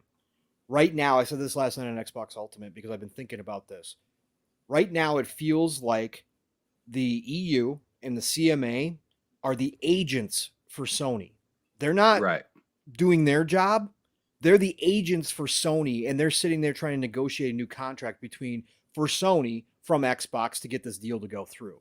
I don't like that. Again, I don't want government regulatory bodies involved in this stuff outside of does it go against any of our rules currently speaking? Is it hurting consumers? Is it monopoly? Whichever ones, and they all look at something a little bit different. If it says no to all those, then your job's done. Your job is not to keep Sony happy. And when somebody's spending $70 billion, I don't believe any agency should be able to step in and say, well, we're going to let this go through, but you got to do this, this, and this to make one of your main competitors happy. I don't agree with that at all, right? That's where I'm at with this. So that's why I say that. Again, I don't disagree with you because yes, in terms of business, in terms of money, it would be huge. At the end of the day, even if they allowed that to happen, I think it would be bigger if they were allowed just to have it in Game Pass without offering the PlayStation Plus Premium. You would have more people move over to Game Pass, which is the ultimate goal for Microsoft and Xbox. Now, they've got other IPs they can do that with for sure. And I've always said that the Call of Duty is just one diamond out of a chest full of diamonds that they're getting from ABK, right? Everybody's so focused on Call of Duty. So I do, but realistically for the masses, Call of Duty is the biggest diamond out of the bunch for the masses, not just individually or not adding them all, just as one IP, it's the biggest for all the casuals out there. So I think you would lose a big chess piece by doing that, but I wouldn't disagree if that was the last thing that was going to stop the deal from going through. I wouldn't balk at it, right? I wouldn't be like, nope, deal, no, I'm walking away. I wouldn't do that. So- There's too much other stuff that's beneficial from this deal than just Call of Duty. So exactly, and that's what I was going to point out is like the whole point behind me saying yeah in a heartbeat is because you didn't do this deal just for Call of Duty. You did this deal for a lot of things. Oh yeah.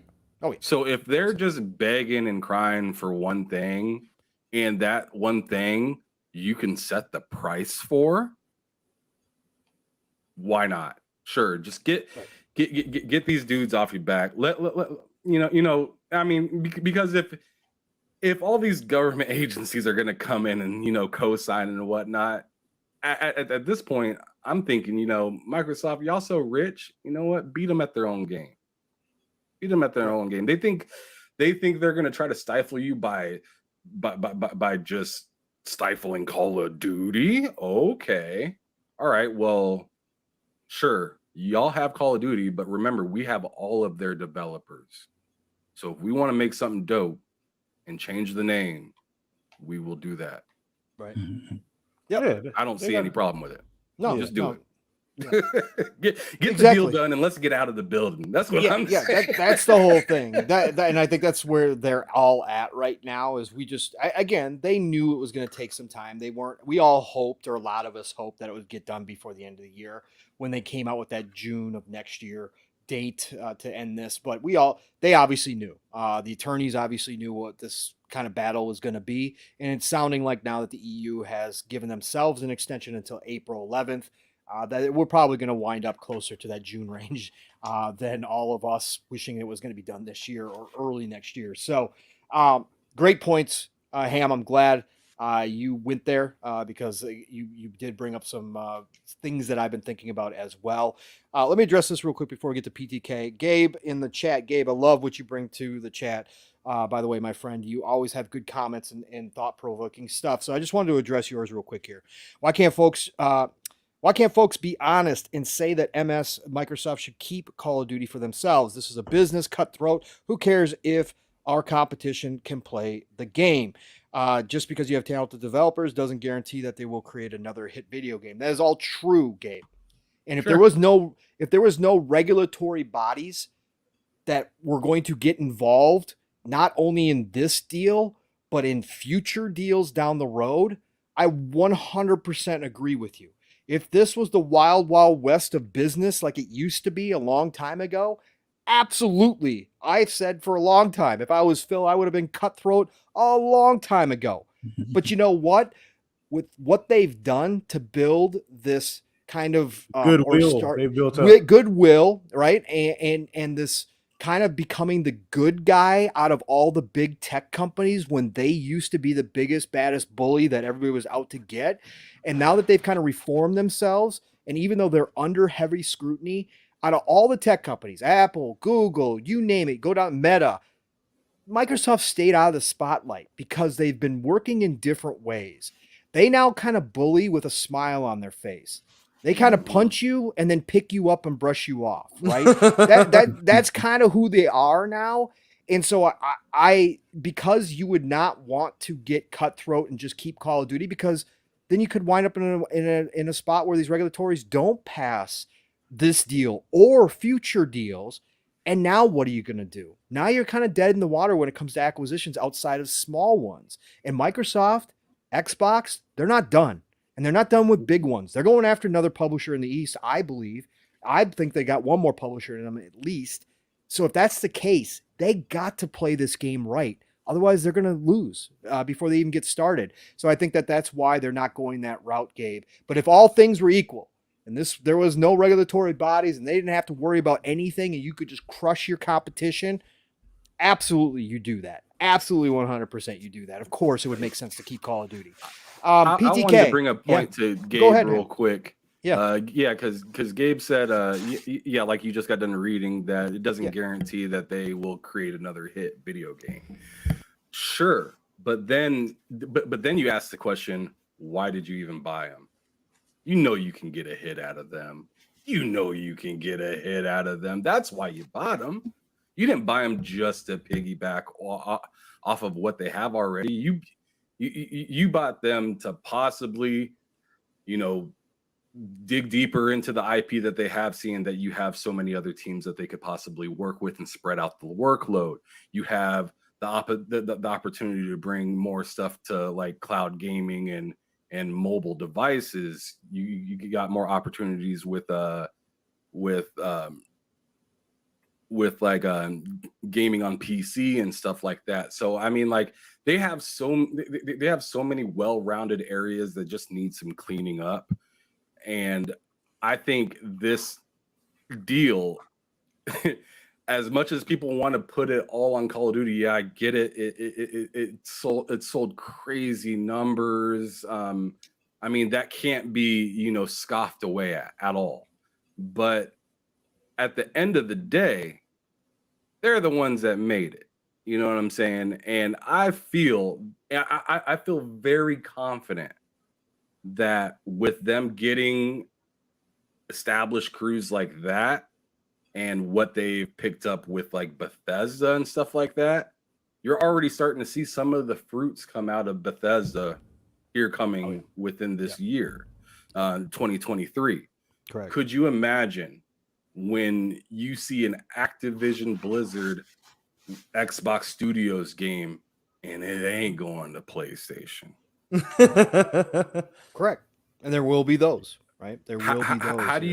How do you think the stands are going to feel on Twitter and all that stuff about that? It doesn't even have to blow up as big as Call of Duty. Just the name Activision with Xbox under it is going to make a lot of people turn their heads and be like, what is happening? Right. I need to check this out. Correct. Good points, Ham. Very good points. And yes, Gabe, a bully with a smile is still a bully at the end of the day. But in this case, in this industry, Sony's been the bully. They've never done anything with a smile. And finally, Microsoft is fighting back. So Microsoft, fantastic argument, Gabe. Yes, fantastic. Again, I love when Gabe brings up stuff because great question, brother. Some different perspective too. So PTK, let's keep this ball rolling here. Yes, sir. From what you saw and what you read, what you kind of heard, the community talking about this week when it came to this Phil interview, did you get the same sense that I did in that clip that Phil's kind of to his? It takes a long time to get Phil to that point, where he's kind of at the end of the rope and he's kind of upset. But I think that he personally, again, my opinion. If you disagree with me, that's cool. I just think that this is the one interview that I've seen with him where he's kind of been showing a little bit of frustration. And then, your thoughts on, is this the final nail in that coffin? Can we put the Call of Duty stuff to bed? Can we 100% say that without knowing the future, without knowing how Call of Duty is going to exist 10 years from now, without knowing how PlayStation is going to exist from 10 years from now, if everything was the same as it was today, in 2032, Call of Duty would still be on PlayStation? What do you think, brother? No, I agree. So, I mean, and Ham, you brought up a lot of great points. I do agree. I also agree with Pong, and let me break this down. So, one, I do agree. Well, I'll answer the Phil part first, since you brought that up first. So, I do agree that Phil did seem a little, I won't say upset, but I say he's a bit edgy, because how many times do I have to say it, and how many forms and ways do I have to break this down to, and how many interviewers do I have to tell this to? Right? Like at some point, even as a CEO of a gigantic company, multi-billion-dollar company, multi-billion-dollar subsidiary of Microsoft, it's got to get irritating. It's like, how many times am I going to tell y'all we're not trying to take the game away from PlayStation? So I think at a base level, the question's just irritating at this point to him. I think nothing more, nothing less. That question's just like, here we go again. How many times do I have to say this? Now, as far as the future of Call of Duty, I do agree with Ham that I've always said that it doesn't really make sense. Like, it doesn't really matter what they do with Call of Duty. Because before that ABK Xbox deal was announced, nobody gave a damn where Call of Duty was played at. Right. I've never had a conversation about anybody saying, man, I wish Call of Duty was here, there. Nobody actually cares where you can play Call of Duty. You can play Call of Duty on your refrigerator screen, on a toaster screen. Like, nobody cares. So the idea that like all of a sudden everybody cares where Call of Duty is played at is kind of ridiculous because it's kind of this boy who cried wolf scenario. Like we didn't care before, so stop acting like we all care about it now. I don't like. I'm with you on one thing, Pong. I don't like that there's this weird like concession that has to be made for Sony in this particular case, but that because that's a weird precedent to set. I don't think has that ever been done. I don't recall. In maybe other industries, there's been concessions that they've had to give, but to this degree, that's we've what I never seen mean. anything like Yeah, yeah, I bought this something like company. This is my company. Right. I paid $70 billion for this company. Who the fuck are you to tell me these type of concessions that I need to make? I understand honoring previous agreements, keeping things on and up, because I do believe, and I don't think this is contrived at all. Phil is a really good guy, and he likes gaming in general. He does not want to take away from gaming as a whole. If it harms gaming as a whole, Phil's not with it, even if it benefits Xbox. If it as a whole it harms gaming, even if it benefits Xbox, Phil's probably not going to do it. So I don't think he had any like ill will intentions, or Xbox in general had any ill intentions. I don't necessarily like the concessions that they're essentially asking, because like you said, the EMU and the EU and the CMA are almost coming off as like agents for Sony. Right. Like Sony's speaking through these agencies, and it doesn't feel like they're doing the job that they're paid to do. That's to monitor the situation, make sure all the T's are crossed and all the I's are dotted. That is literally it. They're supposed to be completely non-biased to any company. Now I do understand they do take reports and suggestions and emails and do get feedback from other companies in the industry. They ask for it, to be honest with you, because I think they've already asked other companies as well, hell, what do you guys think about this? But ultimately it's to be non-biased. And I think the way things have gone feels a little bit funny, because we know there's things that Jim flew out and had a conversation with. Wasn't it the CMA?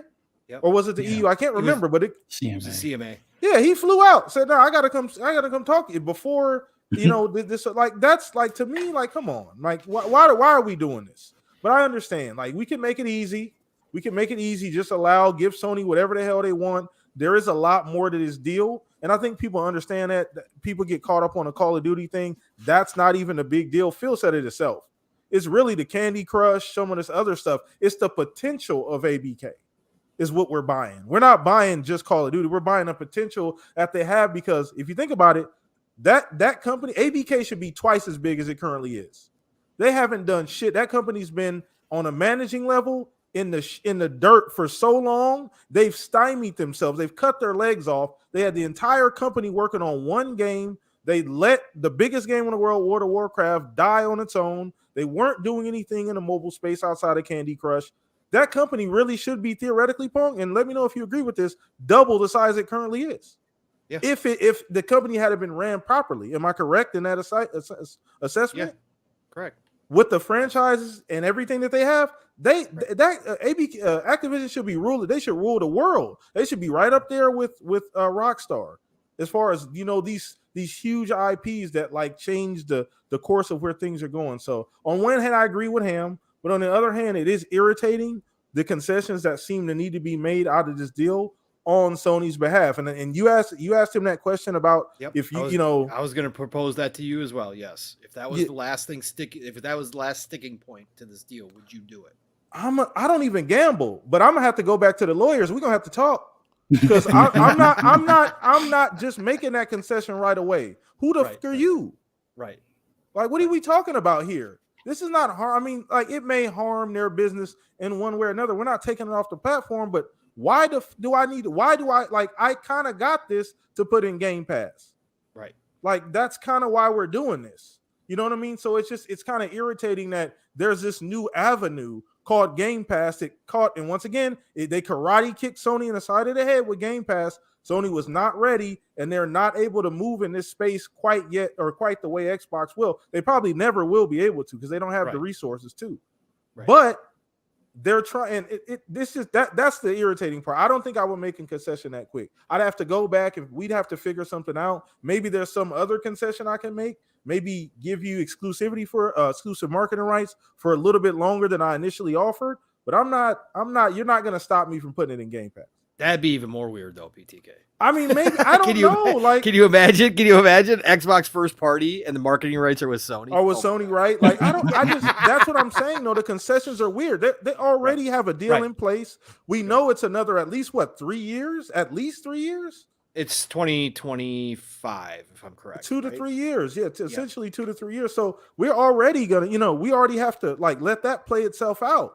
Within the next couple of years, even after the deal is done, that's already in place still with Call of Duty. So they have to honor that. Like, what more do you want? Yeah, no, I agree. I agree. It's just that it's a bigger, again, to Ham and I's point, it's just a bigger piece. It's a bigger pie. You're talking about one slice out of a giant pie, and you're saying, oh, you want a piece of this? Not even the whole thing. You just want a piece of this? Nah. I don't. Nah. I bought the bakery. Fuck the pie. Correct, and I understand what you. Obviously, I understand, and I don't agree with it at all. I'm just saying I don't know at this point, with this much on the line, if that one thing would stop me. That one little piece, especially when they're going to pay me. I get it. You know what I'm saying? Yeah, like, no matter how tough a pill it is to swallow, I don't know if that would stop me. Well, there's benefits to that, to going that route as well. I mean, obviously the cash flow. I mean, you're going to be getting paid hand over fist, right? They're going to everything they're doing. Right. You're getting a cut of that right away. So I get it, and it doesn't hurt Game Pass. Game Pass, I think, will still grow regardless because of all the other first party shit you got going on. Like everything else is going to be. I mean, minus Call of Duty, you have everything else that's going to drop in Game Pass day one. So, like, in hindsight, thinking about it that way, yes, I could probably make that concession, but I still got to talk to the lawyers because if there's any other option, that we might be able to come to with some other negotiation. But I can see from that standpoint, Pong, being able to say, yeah, okay, well, fuck it. Like, we'll do it. Right. We'll go that route. Right. All right. Great points, PTK. Appreciate your commentary on that.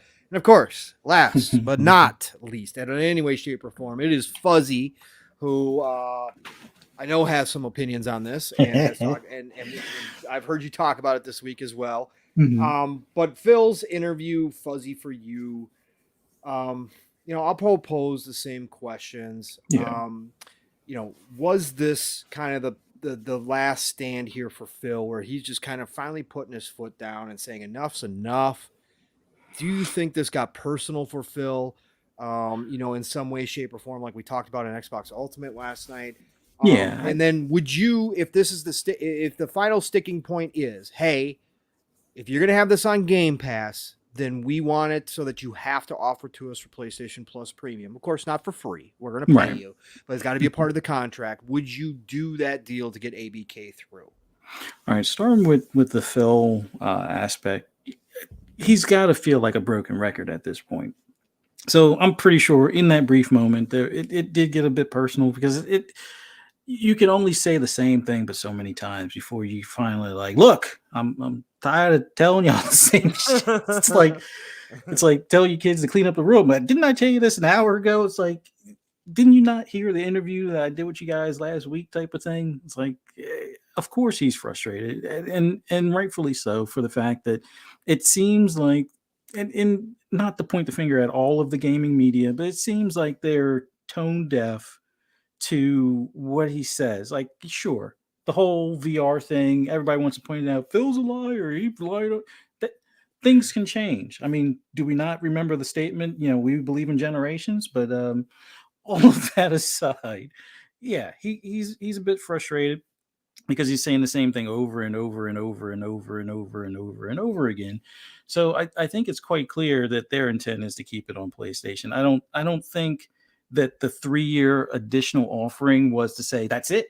It's just typically in business you're going to want to have a certain window of negotiations. Like the next 3 years, it might cost them a little bit more, and that can be adjusted for inflation and the cost of the franchise. Like, let's say the franchise takes a nosedive.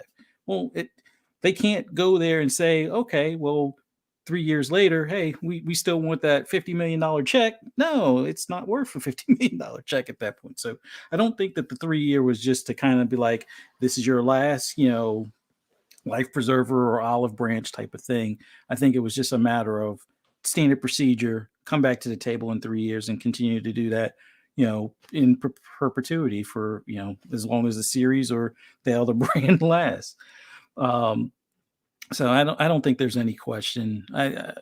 Anybody that feels that he was going to do something underhanded, is it possible? Sure, anybody can do anything underhanded. That's a given. But I don't think that would, do them any favors in the goodwill that they're trying to build on. I mean, it took Sony, decades to build up the goodwill that they have, and I think Phil understands that that's what they need to work on their end of things, so that way that they are, kind of viewed as somewhat of a darling in the gaming media's eyes and stuff.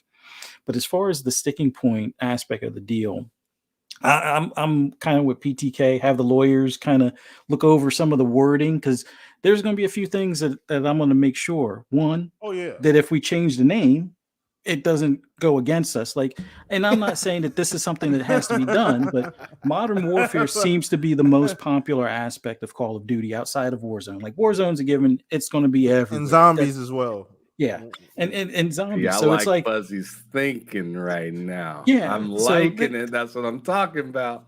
Yeah, so Y'all they can can have that have the name. Call of Duty, but when we do Modern Warfare, the soldier's story or something like that, that could be an episodic, continued only on Game Pass, Xbox exclusive that will draw people to the brand or to the platform. So So you're saying, Sony, you get every World War I and World War II game that we make, and we're going to offer you that, and then we're going to have this whole separate pretty modern slick, and futuristic military shooter that's only going to be on Xbox. Yeah, something along those lines. Like I that's why That'd be you want to make sure crazy. the lawyers can, make sure the legalese is in a certain way where we have those options, that kind of room to change or update as things go forward. Because who knows? Maybe World War II becomes a more popular franchise, going down the road. Like maybe they overdo Modern Warfare, much like they kind of overdid World War II stuff a while back.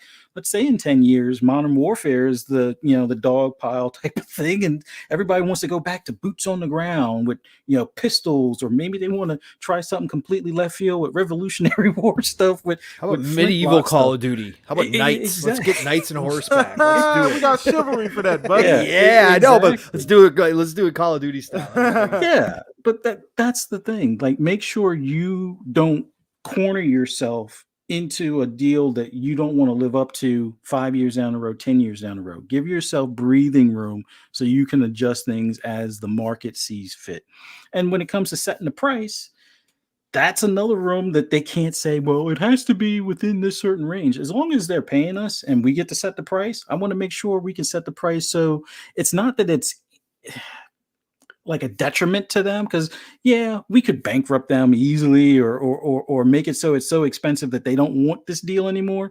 But that's not what you really want to push. You want everybody playing this game and have that illusion that they could play it over there, but you're luring people over with a more tempting offer on your platform. So you want to keep it within I'm reason. loving Fuzzy right now. He's killing it. That's what I'm saying. But that's the whole thing with business. You want to play gotta make sure. Let's get crooked then. Yeah, and that was my big thing. Like, I used to do some of the marketing for online stuff, and it's like when you have 5 or 6 vendors fighting for a spot on your front page of your website, you got to make sure it's worthwhile. Like the product that isn't moving, you're going to have a higher price for that front page, or prime real estate spot on the website. So you might charge them a little bit more than the guy that's giving you an extra 5% cut on all the sales at the end of the year type of deal. So there's things that you want to make sure that you at least leave yourself room for. And that's, I'm not a legalese guy. I'm not a lawyer by any means. That's why you have those guys. You pay them that retainer, put them to work, and have them look over the words in the contract and go from there. But I would do the deal, but I want to make sure I got either an exit strategy or some other range that I can change things up just in case it's more advantageous for us down the road. That's all I got. Love it, Fuzzy. Love it, love it, love it. Good work, as always, sir. Bringing a totally different perspective as well with some great, fresh ideas. Love your thinking. Great talk, brothers. Again, for me, let's wrap this up very quickly and then we move on. But for me, this was the interview that I think puts the stamp on Call of Duty. Very early on when this deal was announced, there was a lot of questions. The community was split in half, or maybe even more 60-40. 60% thought that it would eventually go exclusive, and 40% were more like, nah, I don't know about that. Listen, at this point, I think it's safe to say, not knowing what anything's going to look like down the road, if it stays as is, where we're at now, Call of Duty is going to remain on PlayStation. They want to grow Call of Duty. We're going to see it on the Switch, especially when that new Switch is announced. It might even have a chance of running this natively, but they're going to get Call of Duty over on Switch. That's another huge untapped market. This all plays into the bigger goals that Microsoft and Xbox has to draw more people into this ecosystem at the end of the day. And with Call of Duty, it is more like a Minecraft. It is its own unique kind of ecosystem. And I think they're going to continue with that. They're going to tweak it here and there. Maybe we don't see Call of Duty every year, kind of like we know now. We're going to have 2-year span. Maybe they continue that forward. Maybe they go to a 3-year span. Who knows? Maybe they go to a games as a service platform style. And they just add expansions to it going forward. There's a lot of different routes they could go. At the end of the day, the ABK deal is much bigger than Call of Duty.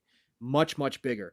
Phil is obviously frustrated with answering the same questions over and over again about the same topic, which is Call of Duty. I think they're happy in the inside about that because, again, everybody's staring at one shiny diamond that they're willing to share. Meanwhile, they're sneaking off with an entire treasure chest full that's going to mean more 5, 10, 15, 20 years down the road when we look back at this deal and what it did for Microsoft than Call of Duty could ever hope to accomplish by itself. And I think that at the end of the day is the most important part about this. And I do think they are going to be willing to give in to some of this, even if they are ridiculous demands, even if they should not be placed on Microsoft. I think to get this deal going forward because of the future, what they see, I think they'll do it to get this ABK deal done and to continue it to be in the good graces of the regulatory bodies and everybody else that's kind of scrutinizing them because, as I said before, they're not done.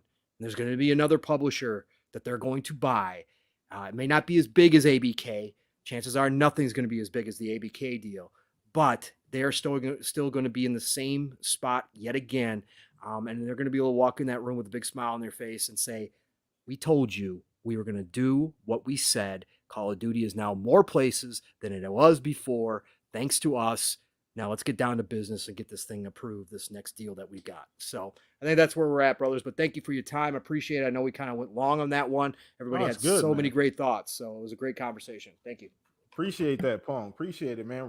Brought us right to the end of the show, man. So I guess we'll go ahead and wrap it up there. And we have a couple other small things, but we'll go ahead and wrap it up there, man. Appreciate everybody who watched the show live. You guys are fucking amazing.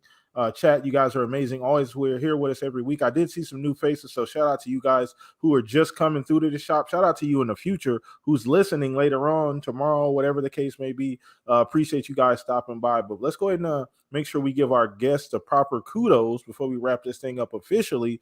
First, I want to say shout out to you, Ham, for coming on. Thank you for spending a little time with us today, brother, sharing a couple hours of your evening. You could have been anywhere else in the world, but you're spending with us, brother. So thank you personally from me to you as well. I'm sure the fellas will also do that when they get their turn to talk. But let everybody know where they can find you. And once again, chat, all his stuff is below as well. So go do that first.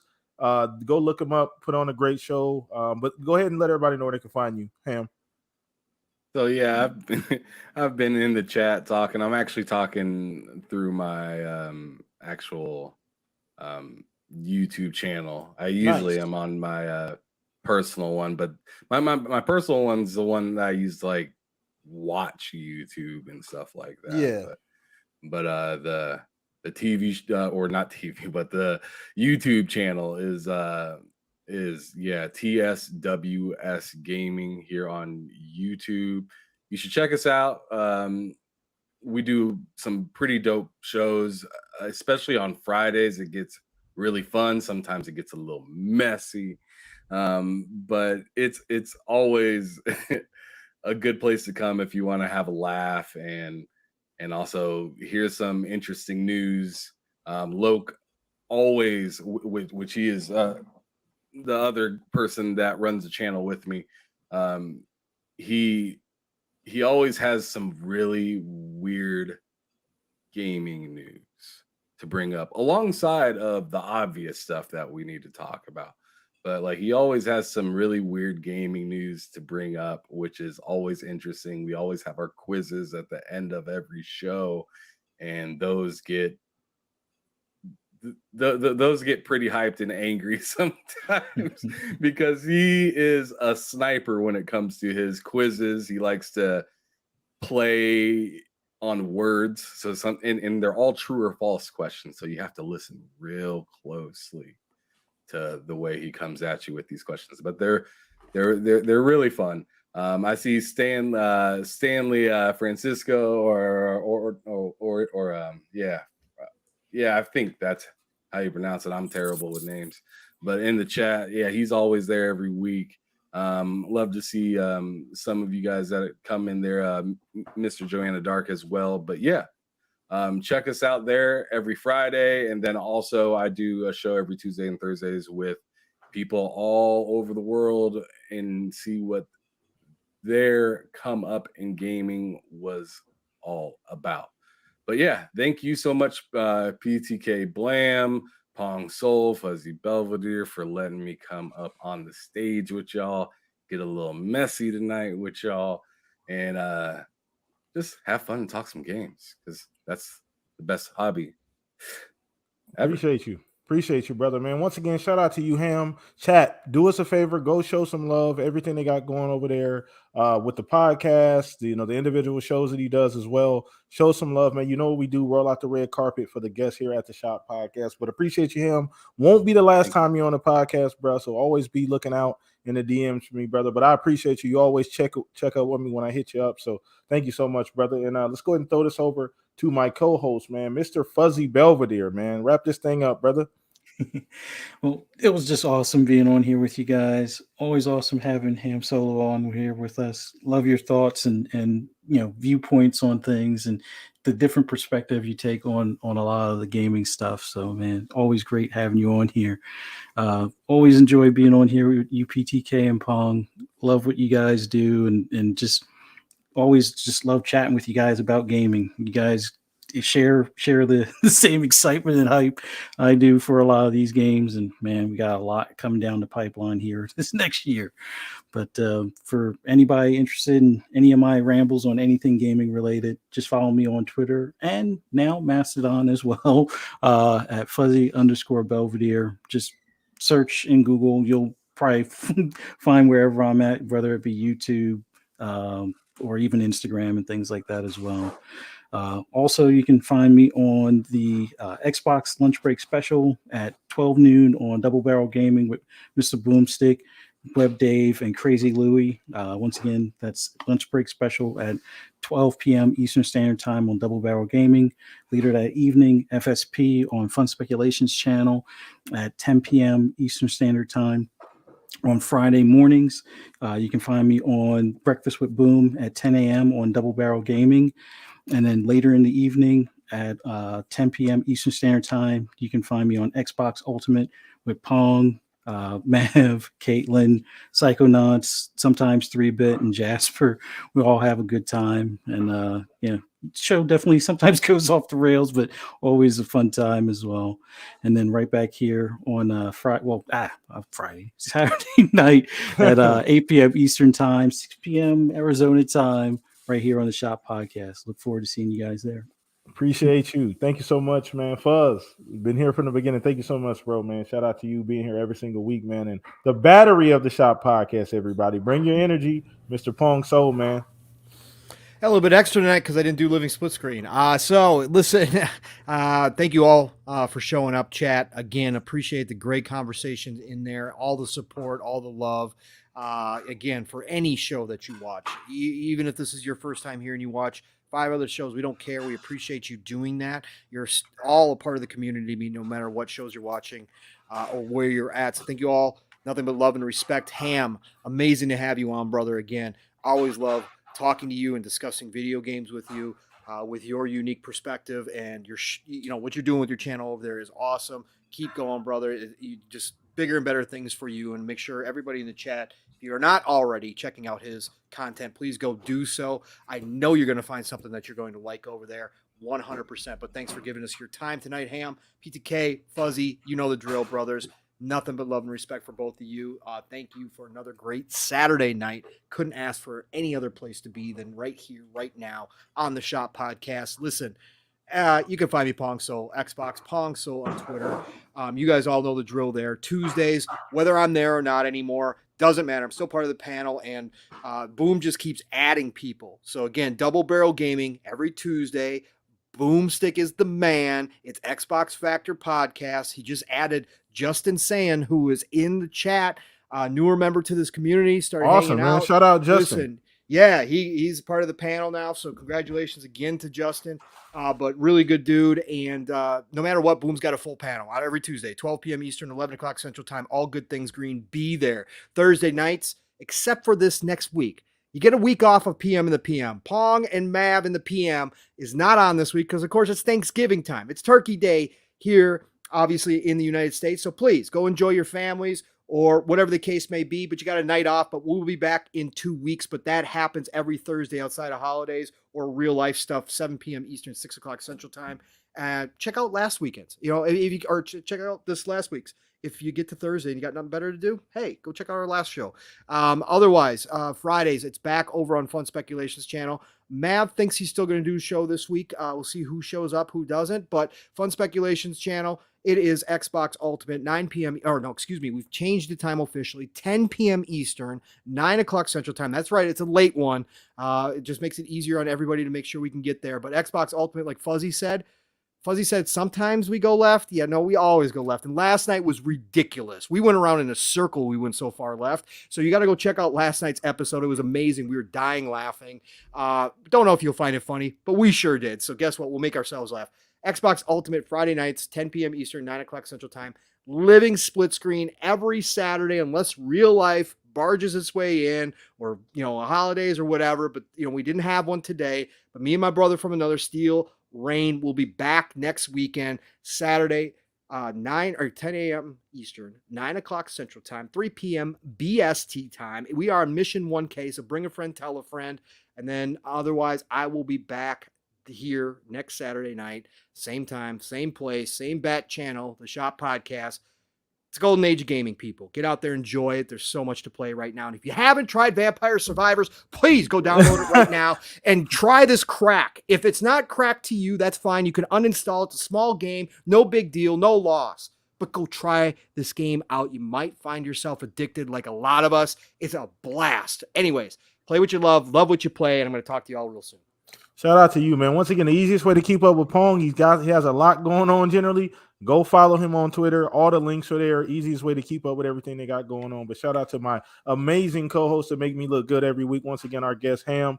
Once again, your boy PTK Blam, host of the show here. Across the board, PTK Blam, Twitter, Xbox Live. Follow me there if you want to hit me up if you guys want to play games. Is there well once again? You guys are awesome. Like I said, same time, same place next week. Gonna have a brand new guest, so that'll be fun. That'll be awesome. So I'll let you guys know who that is. Probably about Tuesday or Wednesday ish, as long as I get an early enough confirmation. But man, we'll see you guys next week. Hit the like button on your way out, man. Be nice, be awesome, play some games, enjoy the rest of your weekend. Peace out, everybody. Later.